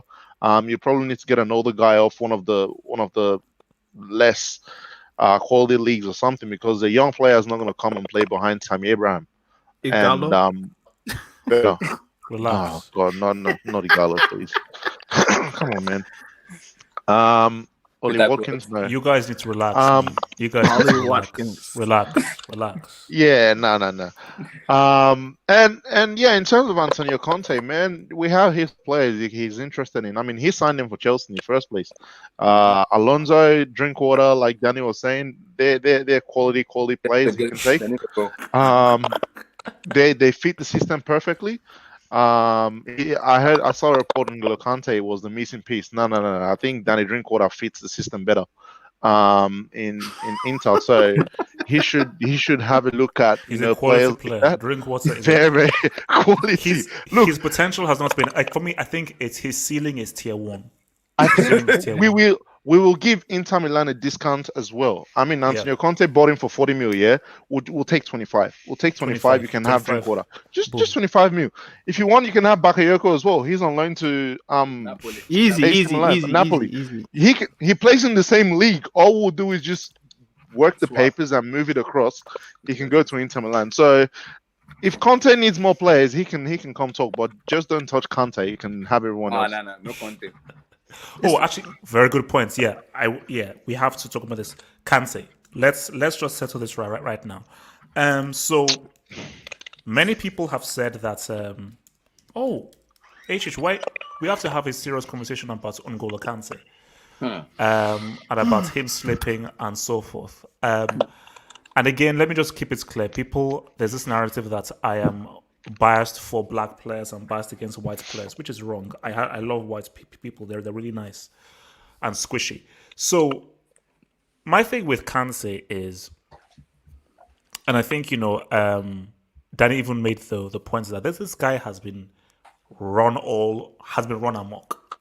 Mm-hmm. He's been run amok. I don't even want to use the term I want to use, but let's just say he's been used. Let's just say this man has been used. I mean, this guy has been a DM. He's been a striker. He's been a market seller. He's been a fruit seller. This guy has been he's been an astronaut. He's been everything. Mm-hmm.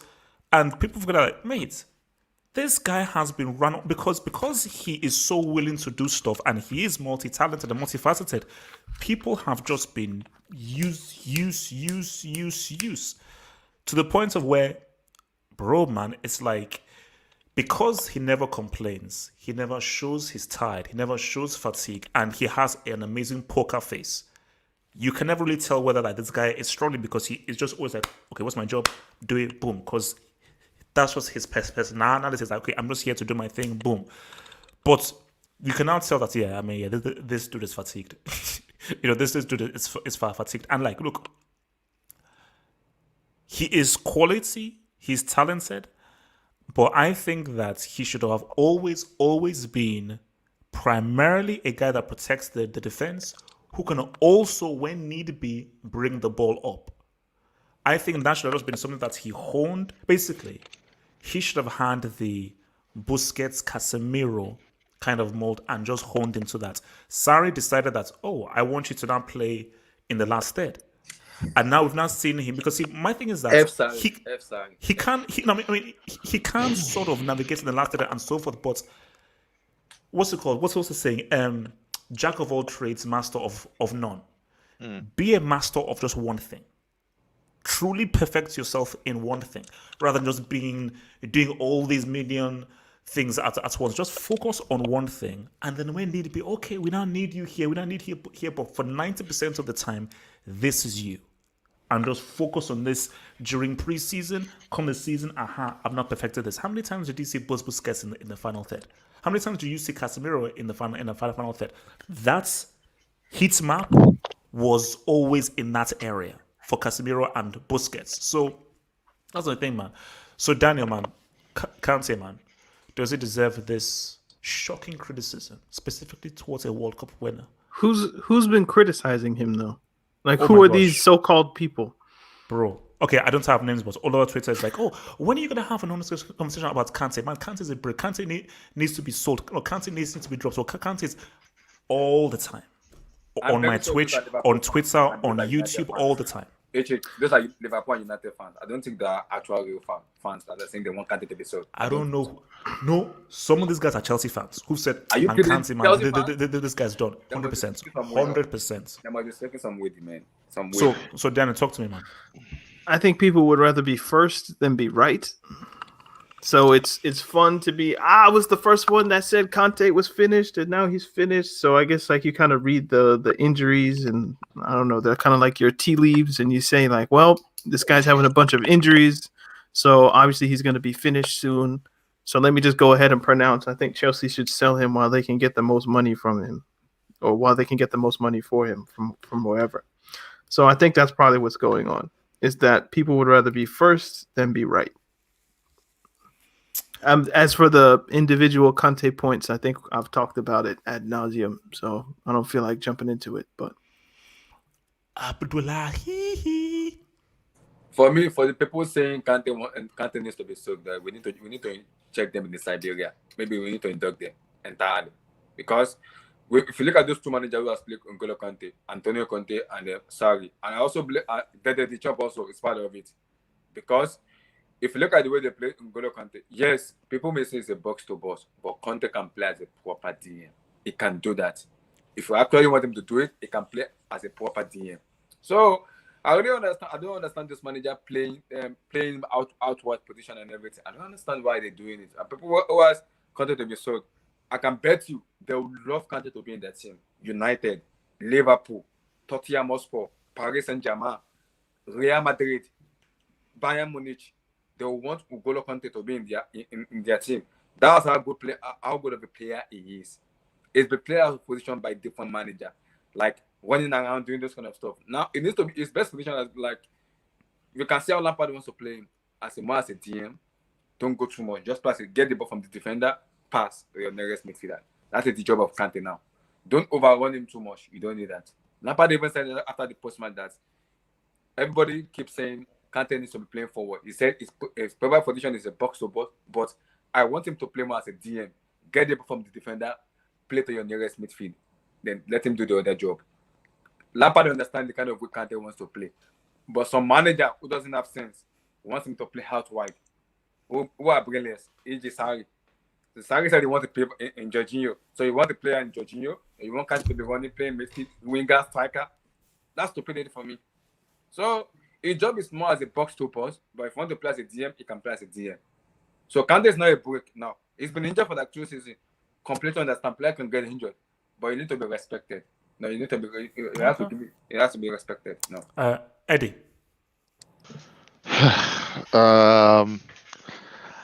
Kante has been disrespected by a lot of people, even to this day, and it's something similar that's been going on with Pogba. I told you the HH last week that A conversation needs to be had about Pogba and a certain fraud who balled out on the weekend, but I shall not get to that right now.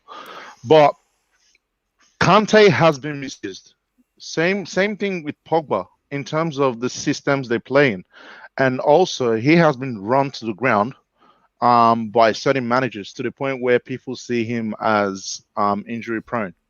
Where was his injury record before 2018 in Leicester and Chelsea? Non-existent.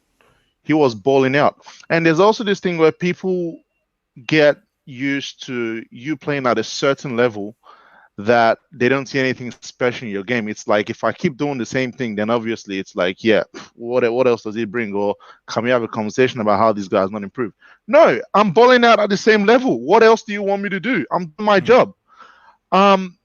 Since 2018, let's look at it. He wins the World Cup with France, has a short off season, and comes back to play in Sarri's system, where Sarri tries to convert him to a man called Allen, playing box to box and trying to break the lines and shit. What? How? This guy is a DM who should be in front of the defenders. You play Jorginho, who can't pass longer than 5 yards and can't protect no defense, and you want to tell me they're the same thing? How do you expect the same result from that? What do you? Kante is not a guy I want in the opposition box. He's not a guy I want trying to break lines, trying to do all this creative nonsense. No, put him in his right position and he balls out. And then what happens towards the end of the season? He gets injured. He has a knee injury, and what did Sarri do for Europa League final? He brings him on, and while Chelsea are winning 3-0 or 4-1 or whatever, he leaves Kante on the pitch. For what? Like, we've got to question how Kante has been used. And then last season, you look at Didier Deschamps, even when Lampard said, look, don't call this guy up. Like, he's injured, he needs time to recover. Didier Deschamps is like, nah, he's a French player, but, we need him. That is where all these things amp up from, because he kept getting injured and injured. Last season was pretty much a write-off due to injury. And at certain points, Lampard wasn't wanting him to play roles that he wasn't fit to play. Look at Kante in the last couple of games for Chelsea, playing in his actual position. What are people saying now? I don't want to hear those stupid United fans coming out with Fred's better than Kante. That's rubbish. No. That is absolute trash. Use Kante in his right position and he bowls. And get off your high horses with all your expectations that Kante has to do X, X, and X. He is a DM. Let him play. The one point I'll take from anyone is the same point that Lampard's made, is that he needs someone who's more vocal in DM. Fair enough. Kante doesn't talk. He goes in there and does his job. But if that's the only thing on Kante, I'm fine. I'll put my hand up and say, you know what? You can give that man another 7 years. He's probably still not going to talk. And that's fine. We'll take that. But if you give me any other reason, I don't see why you want to play any DM in the Premier League before Kante in that position. Makes zero sense. Use the man in the right position. Play a system that benefits him. Let him sit in front of the defense and let the rest of the creative guys do the work. Don't let him. Lampard said it after the Sheffield match. He said it that. Okay. He's him as a DM now. So I have some points now. According to who? Like, are you sure that Lampard isn't telling him to move around? No, if Lampard says to Kante, stay still, he'll stay still. No, they asked him after the where is their position for Kante. He said it. He said it's a proper. I want him to play as a Makelele. He already said it, but he said I don't want him to do the job of going too much forward. Get the ball from the defender, pass to your next midfielder, and let him do the other job. Your job is to break the lines. That's it, man. That's his work. Lampard said it. Okay. With Leicester, with Claudio Ranieri, they played 4-4-2.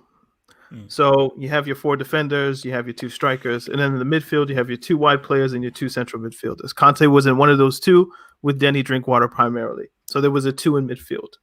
Then he wins the league. Chelsea are like, oh, we can buy him for 32 million. Kante wants him. They buy him. What does Kante play? He plays 5-2-3 or 3-5-2, depending on how you want to say it. Or actually, no, he played 3-4-3 that first season anyway. So you have your 3 center backs, your 2 wing backs, your 3 forwards, and then again 2 in midfield. And that season he played, I think, with Matic and sometimes Fabregas, depending. So that's another two-man midfield. So for those 2 seasons with Leicester and Kante, he played in a two-man midfield, and his job was to destroy. You get the ball, you find Mahrez, you pass it to him. With Chelsea, you find the ball, you get the ball, you give it to Fabregas, you give it to Hazard, Willian, Pedro, whoever's up there. That was his job. Then, and this is kind of a consequence, I suppose, of playing. See, Conte's he's a throwback Italian manager. He's going to want to play with his 5 at the back, which decreases the numbers in midfield.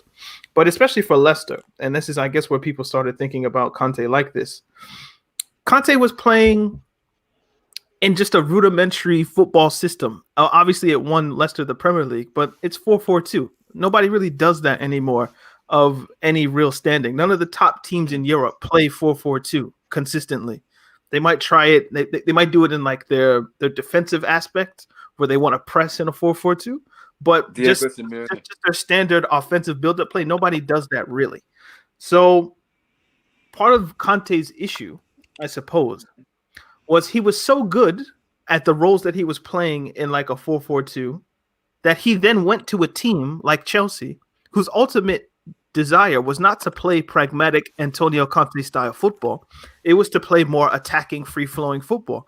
And they tend to try, those types of clubs tend to try to buy the best players out there. Conte was obviously one of the best players for Leicester, so they buy him. So Conte's there and it worked because, like I said, Conte's a throwback. But Chelsea, obviously having their own idea, they want attacking football, so they sign Sarri or they hire Sarri. Sarri has his own idea of football, which isn't the Ranieri, Conte style of football. He wants possession. He wants the ball. He's not necessarily saying, Conte, I need you to just go destroy and collect the ball because we're going to have 70% of the ball. So why do I need you to just go around and destroy? You need to do something. So instead of playing him in a 2-man midfield, we're now seeing him playing a 3-man midfield. And Conte, or Sarri rather, is thinking, I could play, and this is obviously me trying to jump in his brain, but he's like, I could play Conte at the base of a midfield 3. But what does the base in my midfield 3 do? As Eddie said, he's just passing it 5 yards. Just he'll pass it to the side, collect it from defenders. Maybe every once in a while he'll try a ball over the top. But Sarri knows, especially in what would that have been 18-19, that player is going to be pressed and pressed hard. Mm-hmm. So Jorginho, especially when he comes with him from Napoli, fills up that space. But I still need Conte to do something.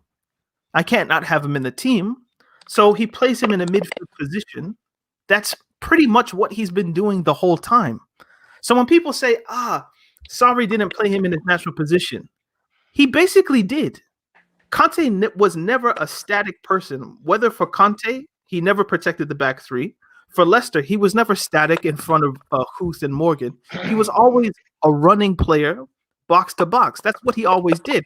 It just so happens that when you have 70% of the ball and you're playing with players like Hazard and Kovacic, etc., what's Conte supposed to do except move forward and put numbers in the box? I don't need to go destroy. I don't need to go find the ball. We have it already. So what he developed, and he was scoring what he scored 5 or 6 goals in a season. Mm-hmm. That's more than Kovacic, and people are happy to let Kovacic go in the box and do his wayward nonsense. But when Conte's in the box, it's he should be a DM, he should be protecting. No, that's not the type of player that Conte is. So when you guys are talking about he's just a DM, he was never a DM. He was a central midfielder. He was a destroyer. He was never a Busquets, Casemiro player where I just sit here and I'm taking the ball and I'm giving it to Drinkwater, or I'm giving it to this player or that player. No, he was out and about in the hitting the press. Like you see him more advanced than some of the strikers sometimes in terms of the press.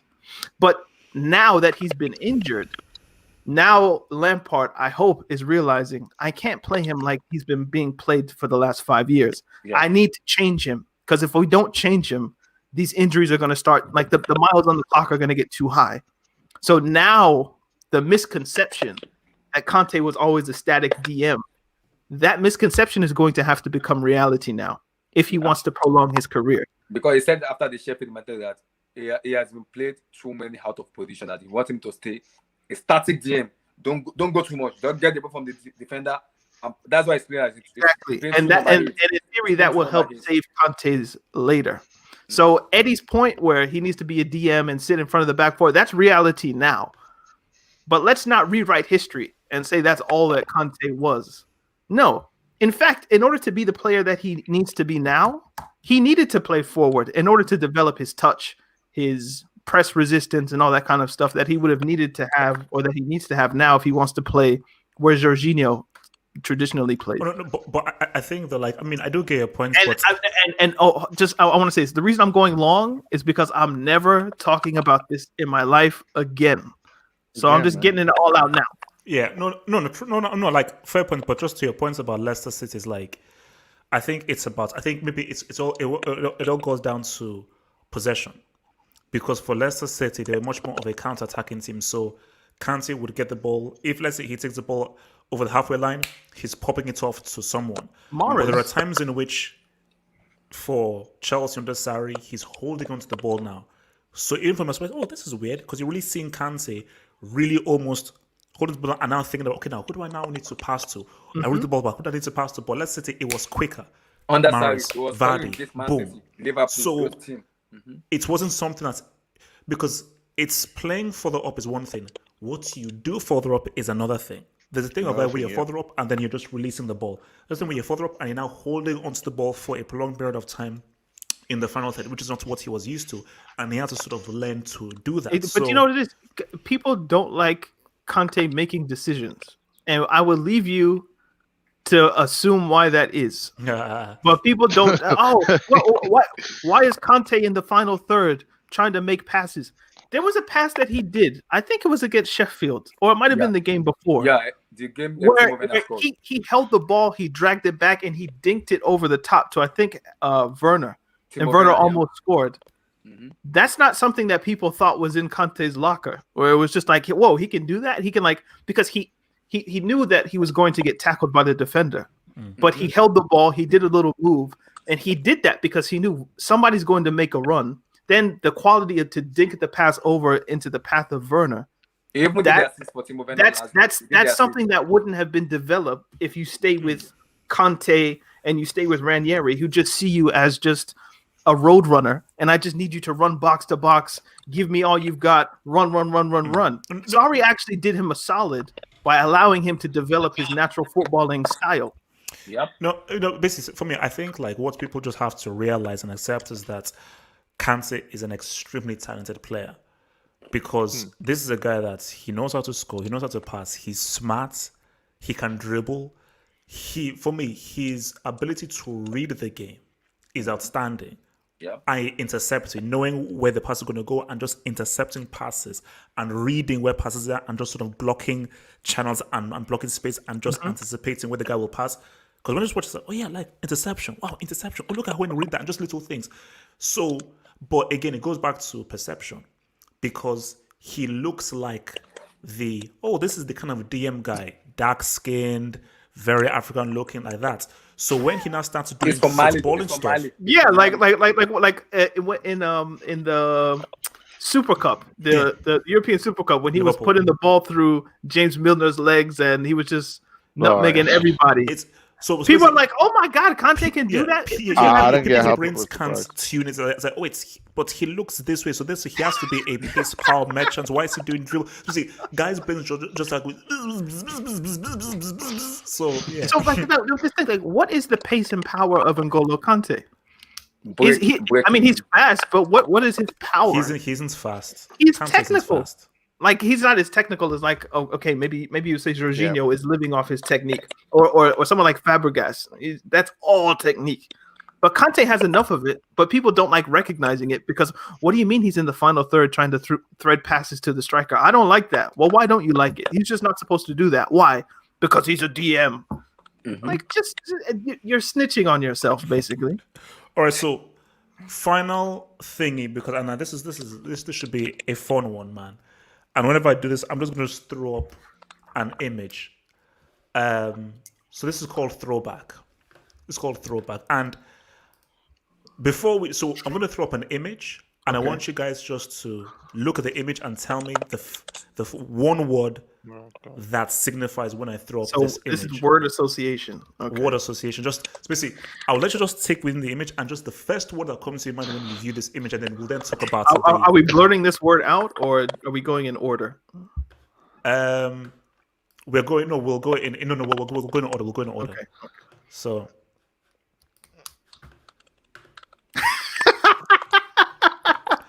So I'll let you think. But remember, it is just one word. Nope. Or the first I got word my that word. signifies this image. Robbery. So I'll let you just think. Robbery. And then we'll get into it. It's a robbery. So, Daniel. Robbery. Eddie. Corruption. Fraudulence. No. Corruption. Yeah, Corruption. yeah. My word. Well, I'll say fraudulent. Abdullahi. Corruption. My word is UEFA.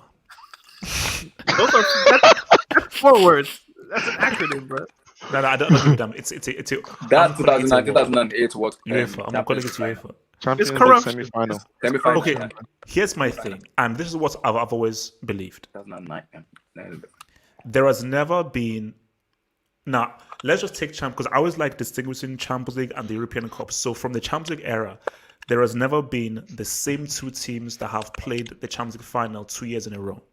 Yeah. That has never happened. Mm-hmm. And I've always held this belief. UEFA didn't want that to happen. Specifically, Chelsea. it's not being Barcelona Real Madrid. Because see, UEFA have always been trying hard to have a Barcelona Real Madrid final.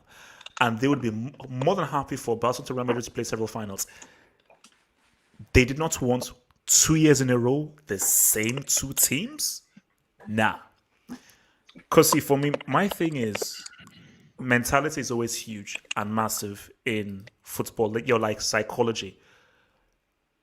The way that Bayern Munich lost that final in 2012, the moment that they went on to the preseason, they were like, well, we are on a mission. So the way that they just dealt with teams in 2013 was like, no, we are on a mission and we have been fueled by 2012. Same thing with Chelsea. Based on the manner that they lost 2008, specifically on penalties, they were fueled by, now we're coming back to do this. And we're going to do everything in our chance to do this. And this is the thing about it. Is Barcelona's 2011 team was better than this team. This team just had a crazy front 3, i.e. Henry, Eto'o, and Messi. But really, that 2011 team was better. The sickest thing about this was people forget Essien's goal. Yeah. Essien's, and it's so bad that to this day, I haven't actually gone to watch Essien's goal. What? Because for me, it's I've annoying. watched it, man. I watched it on the loop, man. Left foot volley hits the bar, goes Because into the dirt. if back I into watch the net. it, I'm like, what's the point in me watching this goal? Because I know what came afterwards. So it will be annoying because I'm like, okay, cool, Iniesta scored, fine. 3 penalties? Yeah. I mean, come on. Because I was like, guys, okay, fair enough, they've scored and everything, but it just seemed as if, because I'm sorry, it just felt like if the referee was caught in the moment and was like, you know what, this is Barcelona's time. It's cool, but Chelsea believe that now we are coming, because I'll get to what you guys thought would have happened if they got to the final, but Chelsea were like, no, we are on a mission, and 100%, if the referee was fair, bro, there's at least one of those 3, 4, 5 penalties that were flipping given, at least one of them. Of the you know what the referee through said the whole thing. after 10 years of this? He said He quit, man. He quit. and he even said it was pressured by the UEFA not to give the penalties to Chelsea. He said it. Is that what he actually said? He came out that not after the Champions League. 10 years after. 10 years after, he said it was pressured by the UEFA not to give the penalties. That's corruption. That's corruption. Okay, now guys, what do you say to the argument of like there were instances in the first leg where Barcelona were cheated, and in that second leg, Abidal did get a red card. So people do say like it goes both ways. Chelsea weren't really cheated, etc., etc. What I do is I just show them the PK handball, Mhm. or the one that made me the most mad was the last one, Last one, yeah. the very Yeah, last yes. one. Well, because Balak went in the face of the referee. because Iniesta had already scored. It was 1-1. Ballack lets a shot go in like, I don't know, 92nd, 93rd minute, something. Samuel Eto'o has his elbow above his head to block the shot. It hits the elbow, and there's enough distance to where it's like, that's clearly handball. And Ballack goes ballistic. And I went mad as like, I broke my television remote. I just threw it. And I rushed home to get to this game as well. Like, you know, we'll have to have like a 2008, like just where we talk about this episode or this game only on one episode. But yeah, man, it's just I don't want to claim conspiracy, but it must have been, right? It has to be. How Like, to be, man?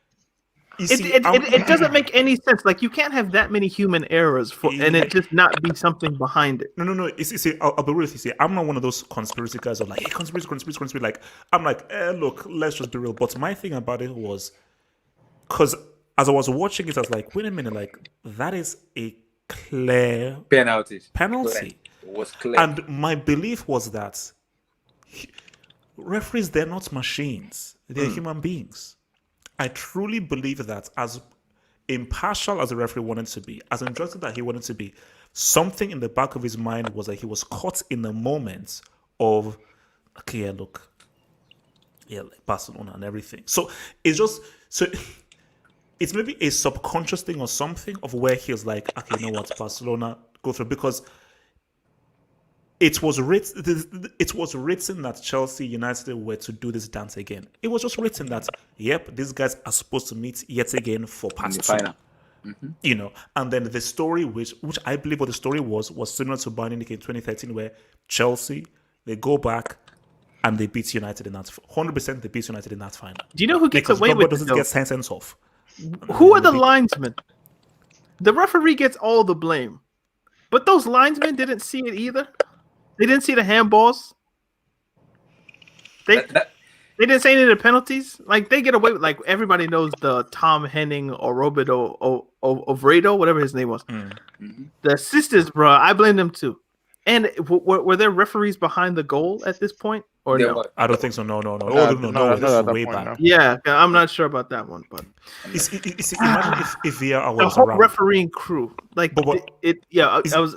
Go ahead. You see, if VAR was around, oh my god, Oh my God, it should have been more than Finito. more than 3 penalties. Finito. It should have been more than- So let me bring in Eddie Man. So Eddie Man, thoughts on this game Man. in particular, man? This game hurt, man. The story of this game, I don't know, maybe like Daniel said, you need to have like a special show where you talk about either way without turning point. You know, at the start of this game, I was buying petrol to go flick the generator on at home. And as I was walking back, I heard the shouts of goal, you know, like, you know, those watching centers where you watch football, and I had to sneak in to go see the goal. And then I started running home, like with the keg of petrol in my hand, running home to watch this game. Chelsea are going to be final again. We're about to revenge Manchester United. Drogba is going to play. And then you get you're watching the whole thing, and then that happens in the last minute. All these bullshit decisions happen, and it's just like, So typical, how? man. Like, how on earth did that happen? Like, yeah, and Wait, sorry, real quick. So wait, was Drogba subbed off or he didn't play? No, he was given a red card. Which in which game? In which game? You mean this game? So why was he on the bench in this game? He Was wasn't. he subbed off or He was? started the match. No. He was given a red card. I don't think he was given a red card. Which game? Which game? 2009 semi. This He played. against Barcelona. He played. He played. But, okay, played. so did he play to the end or was he subbed off? No, he was red card. I think he played till the He end. wasn't red. This He happened wasn't. after the game. No, he was red carded in the Champions League final. Abdullahi. Yeah. He wasn't red Yeah. carded in this game. He I wasn't don't. recorded in this game. I don't He was given a remember. red card in this game. Yeah, he was. No, he didn't. No, he didn't. He wasn't. He was not already carded in this game. No.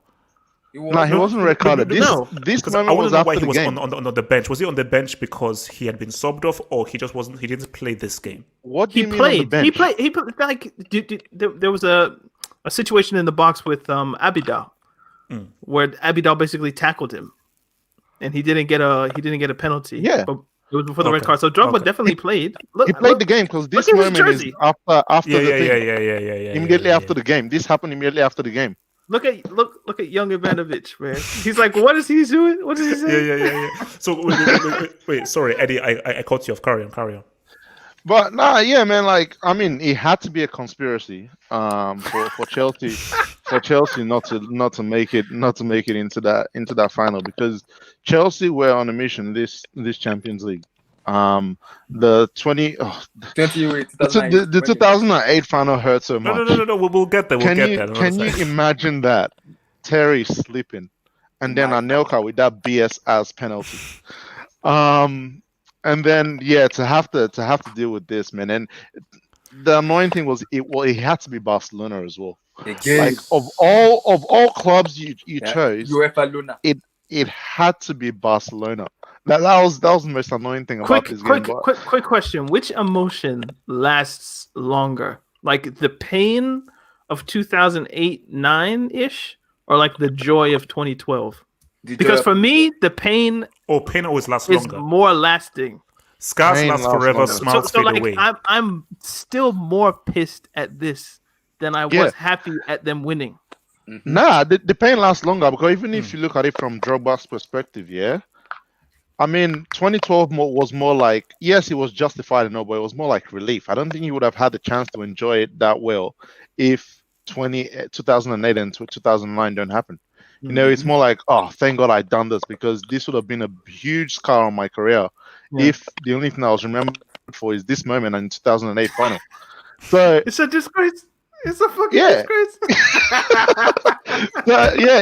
it hurt, man. It hurt. So Oh no! Like, I was angry. Like, because the thing about it was that I was like, Barcelona don't deserve this. They don't. And the thing about it is that, you see, like, I really disliked the whole Pep thing as well. But my thing about it was that, do you know what's made me so angry is this team is very good. And man for man, you could maybe perhaps make an argument that they were pretty better than Chelsea. Man for man, Iniesta, Xavi, Henry, Edson, Messi. But you didn't deserve it. See, if they're just beating Chelsea fair and square, it is what it is.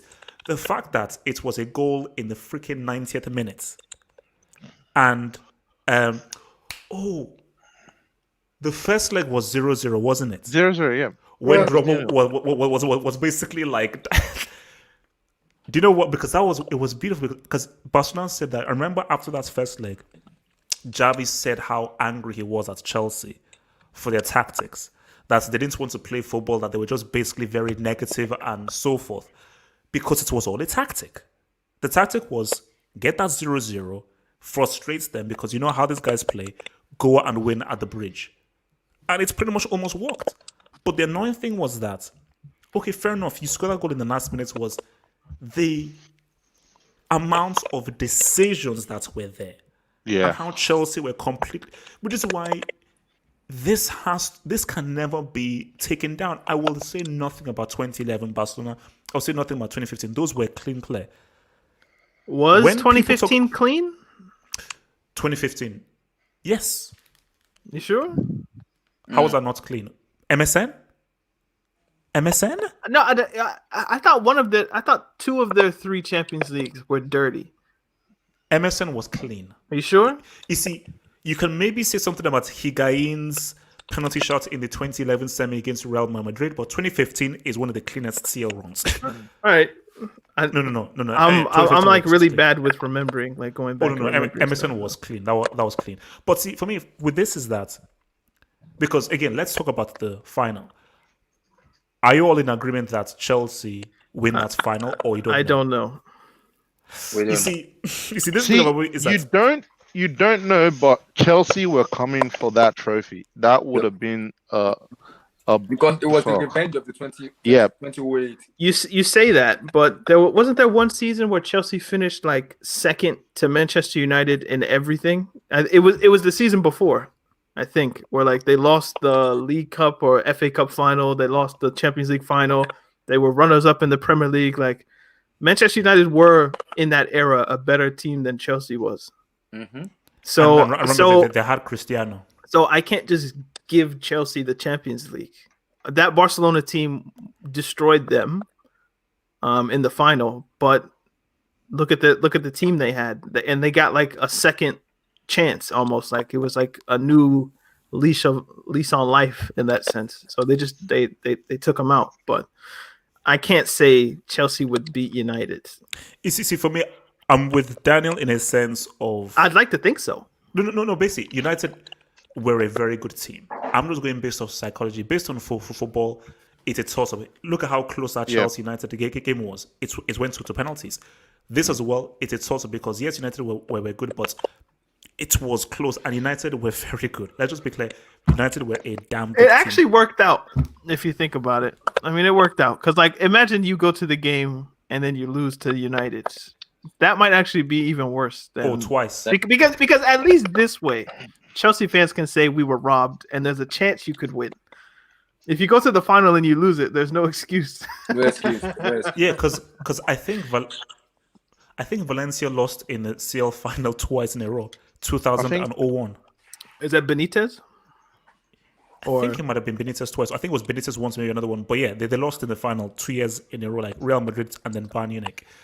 But losing to the same side twice. You see, my thing is I believe in like football karma and like the football universe. Mm-hmm. If Chelsea make the final, they win. Well, I don't see a scenario where they the karma from this one was the semi-final in 20. So yeah. I mean, but yeah. The funny part is in that. Yeah, the Ramirez goal is like the Essien goal. Which Ramirez goal? Against Barcelona. Yeah, against Barca, like where he chips it. That goal. Yeah. Like that's on the same level with Essien, but it just so happened that they wrapped it up with like Torres scoring. Most overrated goal in Chelsea history, by the way. Yeah. No. Look, that doesn't indicate you missing an unopened goal, man. All right, you missed. You know, people love Torres so much. They were like, he scored a meaningless. Well, it wasn't meaningless, but it was. Chelsea didn't need it to go to the final. They didn't need it, but it was. And then the game. The argument I hate about Torres the most, he won the corner. Ugh. So like him winning the corner pays back 50 million in 2011. Stop. Yeah, no. Stop it. Yeah. All right, so let's just end on some questions, guys, and then we'll get the heck out of here. Man. 3 hours, man. Yeah, I know, man. Look, you guys just got triggered off David Luiz, and that went for like 20 minutes when it shouldn't have. Like Daniel Luiz, man. Daniel Luiz. Shout out to your boy, 80 the bus stop. He says, revisit the 6-1 comeback and recall how a penalty was not awarded when Cavani was tackled from behind and red card wasn't given, not even a replay. Maybe that's what I was thinking about. Mm-hmm. The remontada. Maybe that's what I was thinking about. No, it's like, no. 2015. I distinctly remember when Suarez. What's it called? And do you know the sick thing about this is it was when Di Maria was through on goal, and he got tackled. And I made a thing that, you know what, because just for the fun of it, let me watch this full game again. They never showed the replay. I was like, show the replay. Because I was like, wait, I'm sure this guy got fouled. And they never showed the replay. Because if you showed the replay, he was fouled. Do you know what was happening, though? Like, in that game, there were referees on the touchline. Mm-hmm. And Suarez went to the opposite side of where the referee was. And he just started diving and diving and diving and diving and diving. And eventually, like on his second or third dive, they gave him a penalty. But he was clever to go on the opposite side of where the referee on the line was. And I think Neymar took the penalty and scored it. So, those referees are trash, man. Barcelona pre-VAR is sketchy. Like UEFA Lona for sure. Like. Basically, the worst thing that happened to Barcelona was VAR. Completely lost. So it might become Barcelona soon, bro. Barcelona. Because it's now Manchester United. So see, this Barca had one of the best teams of all time. They deserved 2009. What does So that would mean? have been sad What do if you- they what do you didn't mean even by make it to the final. deserved? Chelsea knocked them out in 2012 in the end. So all because they were a good team, they deserved to go through via cheating. They don't deserve to go and to that robbery? 2009. They do not. They don't. They didn't deserve it. They don't deserve 2011, no qualms. 2015, no qualms. But I'm sorry. 09, 2009 was UEFA Lunia for me. Was UEFA Lunia. Damn, I can never forget that year. I cannot forget. I can't. yeah, Nah. I mean, it's like, and that is why when people talk about see, this is the thing. When people talk about Barcelona being dominant and being one of the most dominant sides and so forth, and how Pep Guardiola said he destroyed football, did you? Did you really? Because how do you destroy football by literally cheating? Which is what that 09 semi was. That wasn't clean. It wasn't clean. So Doping. They doped. UEFA Lunia. Damn. So, I can't. no, sorry. I cannot forget that. Is 2012 the mother of all fluke finals? Yes. The answer is yes. I'm not gonna lie, yeah. When I saw the lineup, It was I started praying, man. We Ryan had Bertrand. Ryan Bertrand playing left wing, bro. And that's when I went, you know what? We're just happy to be here. We're just happy to be here. Like, It's in if we God's lose hands. this- It's in God's hands, bro. And if you saw the amount of chances Bayern were creating, I was just like, you know what? We're lucky not to be lubricated in And this even game. Czech was Like making some outstanding saves. Gomez missed like an open header. Gomez was. Ashley I Cole think- cleared one off the line. Yeah, Robin Peter missed Cech the saved the goal. penalty. Mhm. Like they were like 4 minutes away from winning. Like everything that could Muller go right, scored. went right.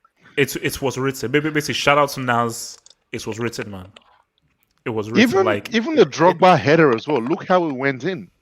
Like Boateng That was- pushed him in the back, which gave him more pace on the header to beat Neuer in goal at his near post. It was just luck. So yes, it's the most fluked thing ever, but it's not like that Chelsea generation weren't worth it over the long term, you know. I think for me, the 27 was a relief of the 28 and 21. It was like finally we get over the line. But see, Right. there wasn't cheating. It was just fortuitous shit where you're like, is God working here? Like, what's happening? Or is it witchcraft? Like, what's happening? Is it juju? Yeah. Because But the that's pretty trend much is the like last. That's pretty much the last run for those Chelsea legends. You know, your Exactly, Terry, exactly. Terry didn't play, Yeah. Lampard Lampard, and the lot. Check. So they had to win that. Peter Check as well. Thiago. Ashley Cole. they Yeah, had that was to their, win it was their last goal. So, So I mean, how do you think things change? Let's say Chelsea make that CL final and they win it. What do you think it affects?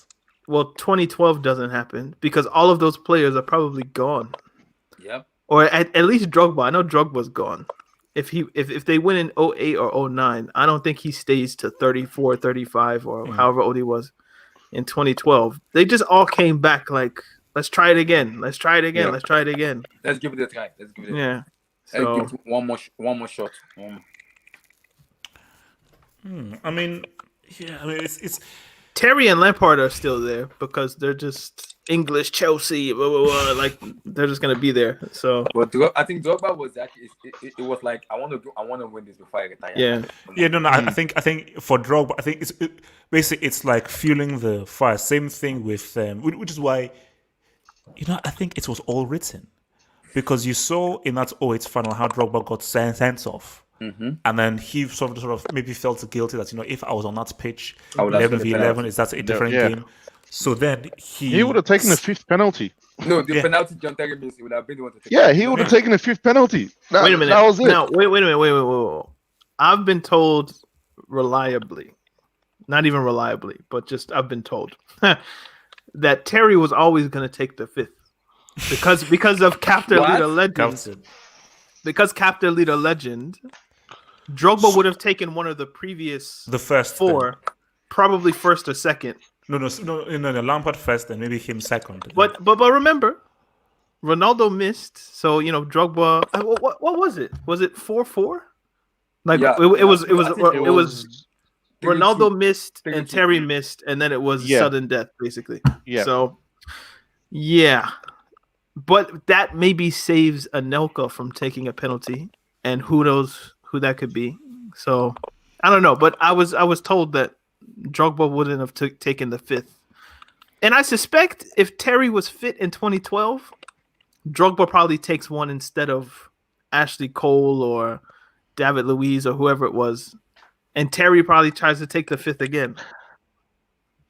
If Di Matteo made that decision, that would have been one of the worst. After seeing 2008, you do the same thing in 2012. But no, it would have been the perfect Don't get no. Yeah, Don't you get can't get sentimental, man. After watching that penalty, I didn't want to see Terry take another one, man. Like, what the hell? Taking the fifth. It was outta here, raining. man. It was raining. If it was dry, they win. So It was raining and they missed a penalty. it's like tie. It was like tie. You know, he's like, yo, the pitch was too wet, the sky was too blue, the grass was too green, the water was too You wet. You slipped while taking the pen. It Can you slipped. imagine? You didn't even just miss the ball. You slipped. It hit the post still. He hit the post. Like he was No, very close. You can't slip, man. Taking It the was penalty, very you close. You can't slip. You can't slip. As a Because professional that match was footballer, like- on the that match highest was like- level, I think you it was slipped. like- For our narrative, it's good that it was Drogba, not John Terry. Let's be Oh, honest. for sure. Like Imagine John Terry being the guy. then Jesus. it's like he's basically a deity. He's pretty much like imagine John Terry. You score the penalty to win Chelsea their first ever Champions League. You're captain. You're English. You're John Terry. Then he's literally a god. It worked he's out. literally a god. It worked out exactly how it needed to work out. Lampard is working on that right now. He's trying to win the Champions League and write his book and documentary. Watch it.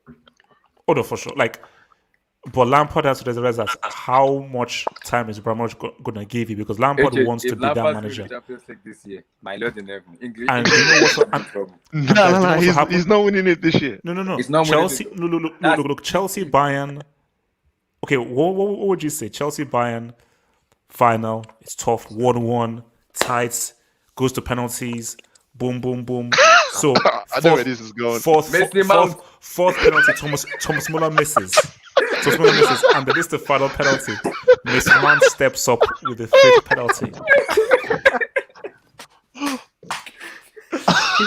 He probably does he makes score it. or does he miss? He probably makes it. For the narrative, does he score or does he miss? He makes it. He makes it. I want to make an agenda. Mason Mount misses it.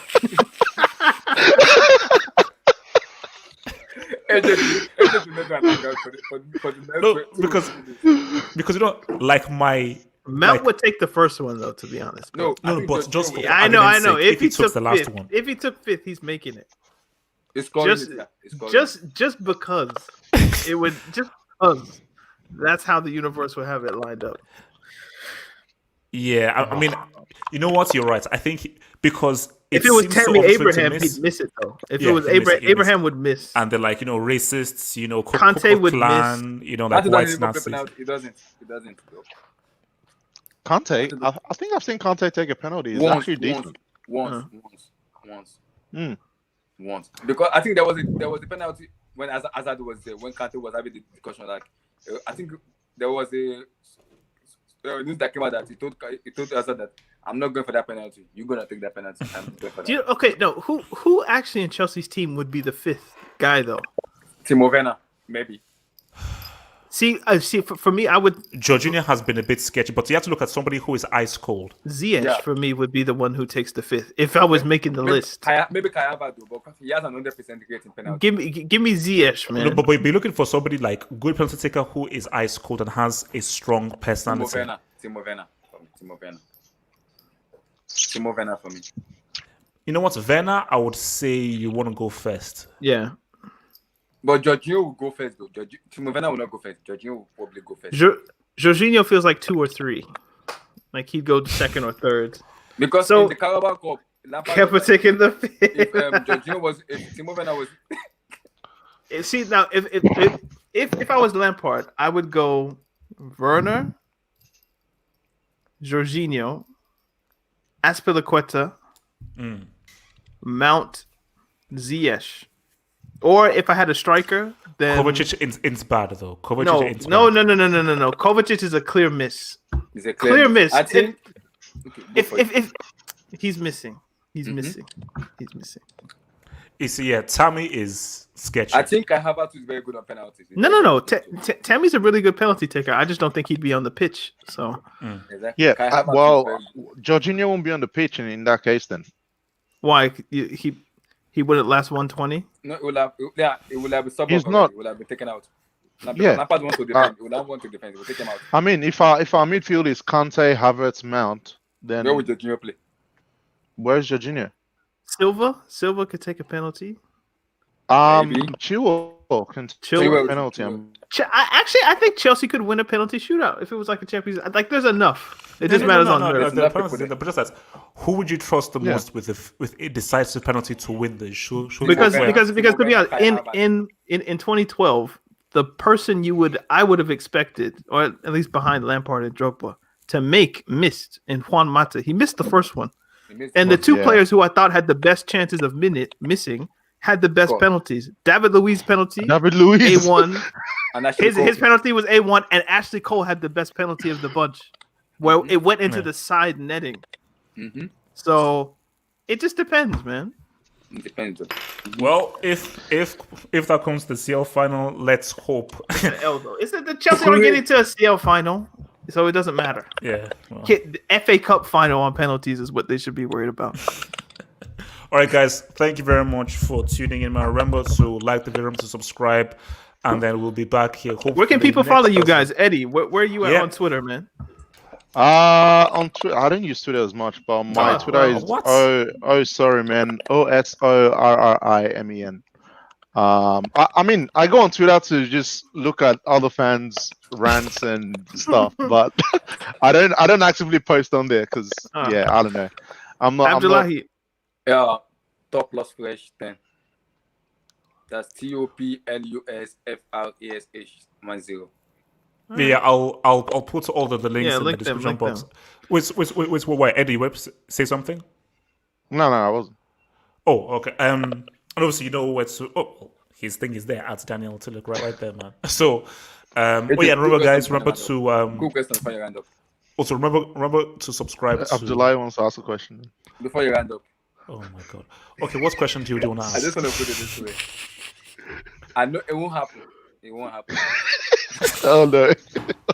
What are you eating now? What have you eaten tonight, man? What is this guy eating? Ask the question. Ask the Let's question, say it please. happens. Let's just say it happens. It won't Okay. happen, but let's say hypothetical scenario it does happen. Okay. Okay. Chelsea wins the Champions League. Okay. How will you feel? Because I know. You know what? Actually, that's not the worst question. I don't know how I'd feel, man. Like if it was 5-10 years ago, I'd be the happiest person in the world. But I don't know how I'd feel, man.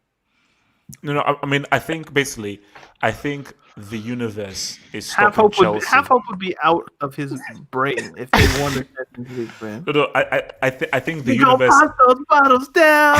He's gonna pop those bottles down. He's gonna If it does happen, HH would do all his shows shirtless for the next year. If that happens. And get a tattoo of Lampard on his chest.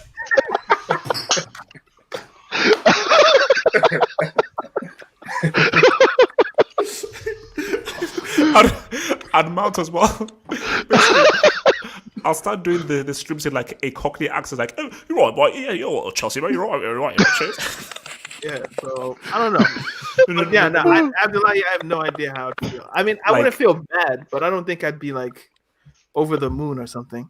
But we just have to wait and see. if it does, it will be like my lord in them. Better don't Imagine- I have no idea. Imagine someone coming with a Lampard agenda next season and HH is going, relax. He won the Champions League. Mason Mount. He's like, relax. He's won a Champions League. Basically, that's how fake I'm like. If Lampard wins the Champions League and Mason Mount scores the winning penalty, I'll be fake. No. I'll do a 180. No, basically, I'll be pro English. Basically, I'll be pro Brexit. Literally, I'll be pro Brexit. Listen, keep England safe from these foreign invaders, man. That's what we'll do. Guys, peace out. Stay true, stay real. I remember you can catch us again Peace out, people. next Thursday, guys. Peace out, stay true. We're out. Peace. Foreign invasion.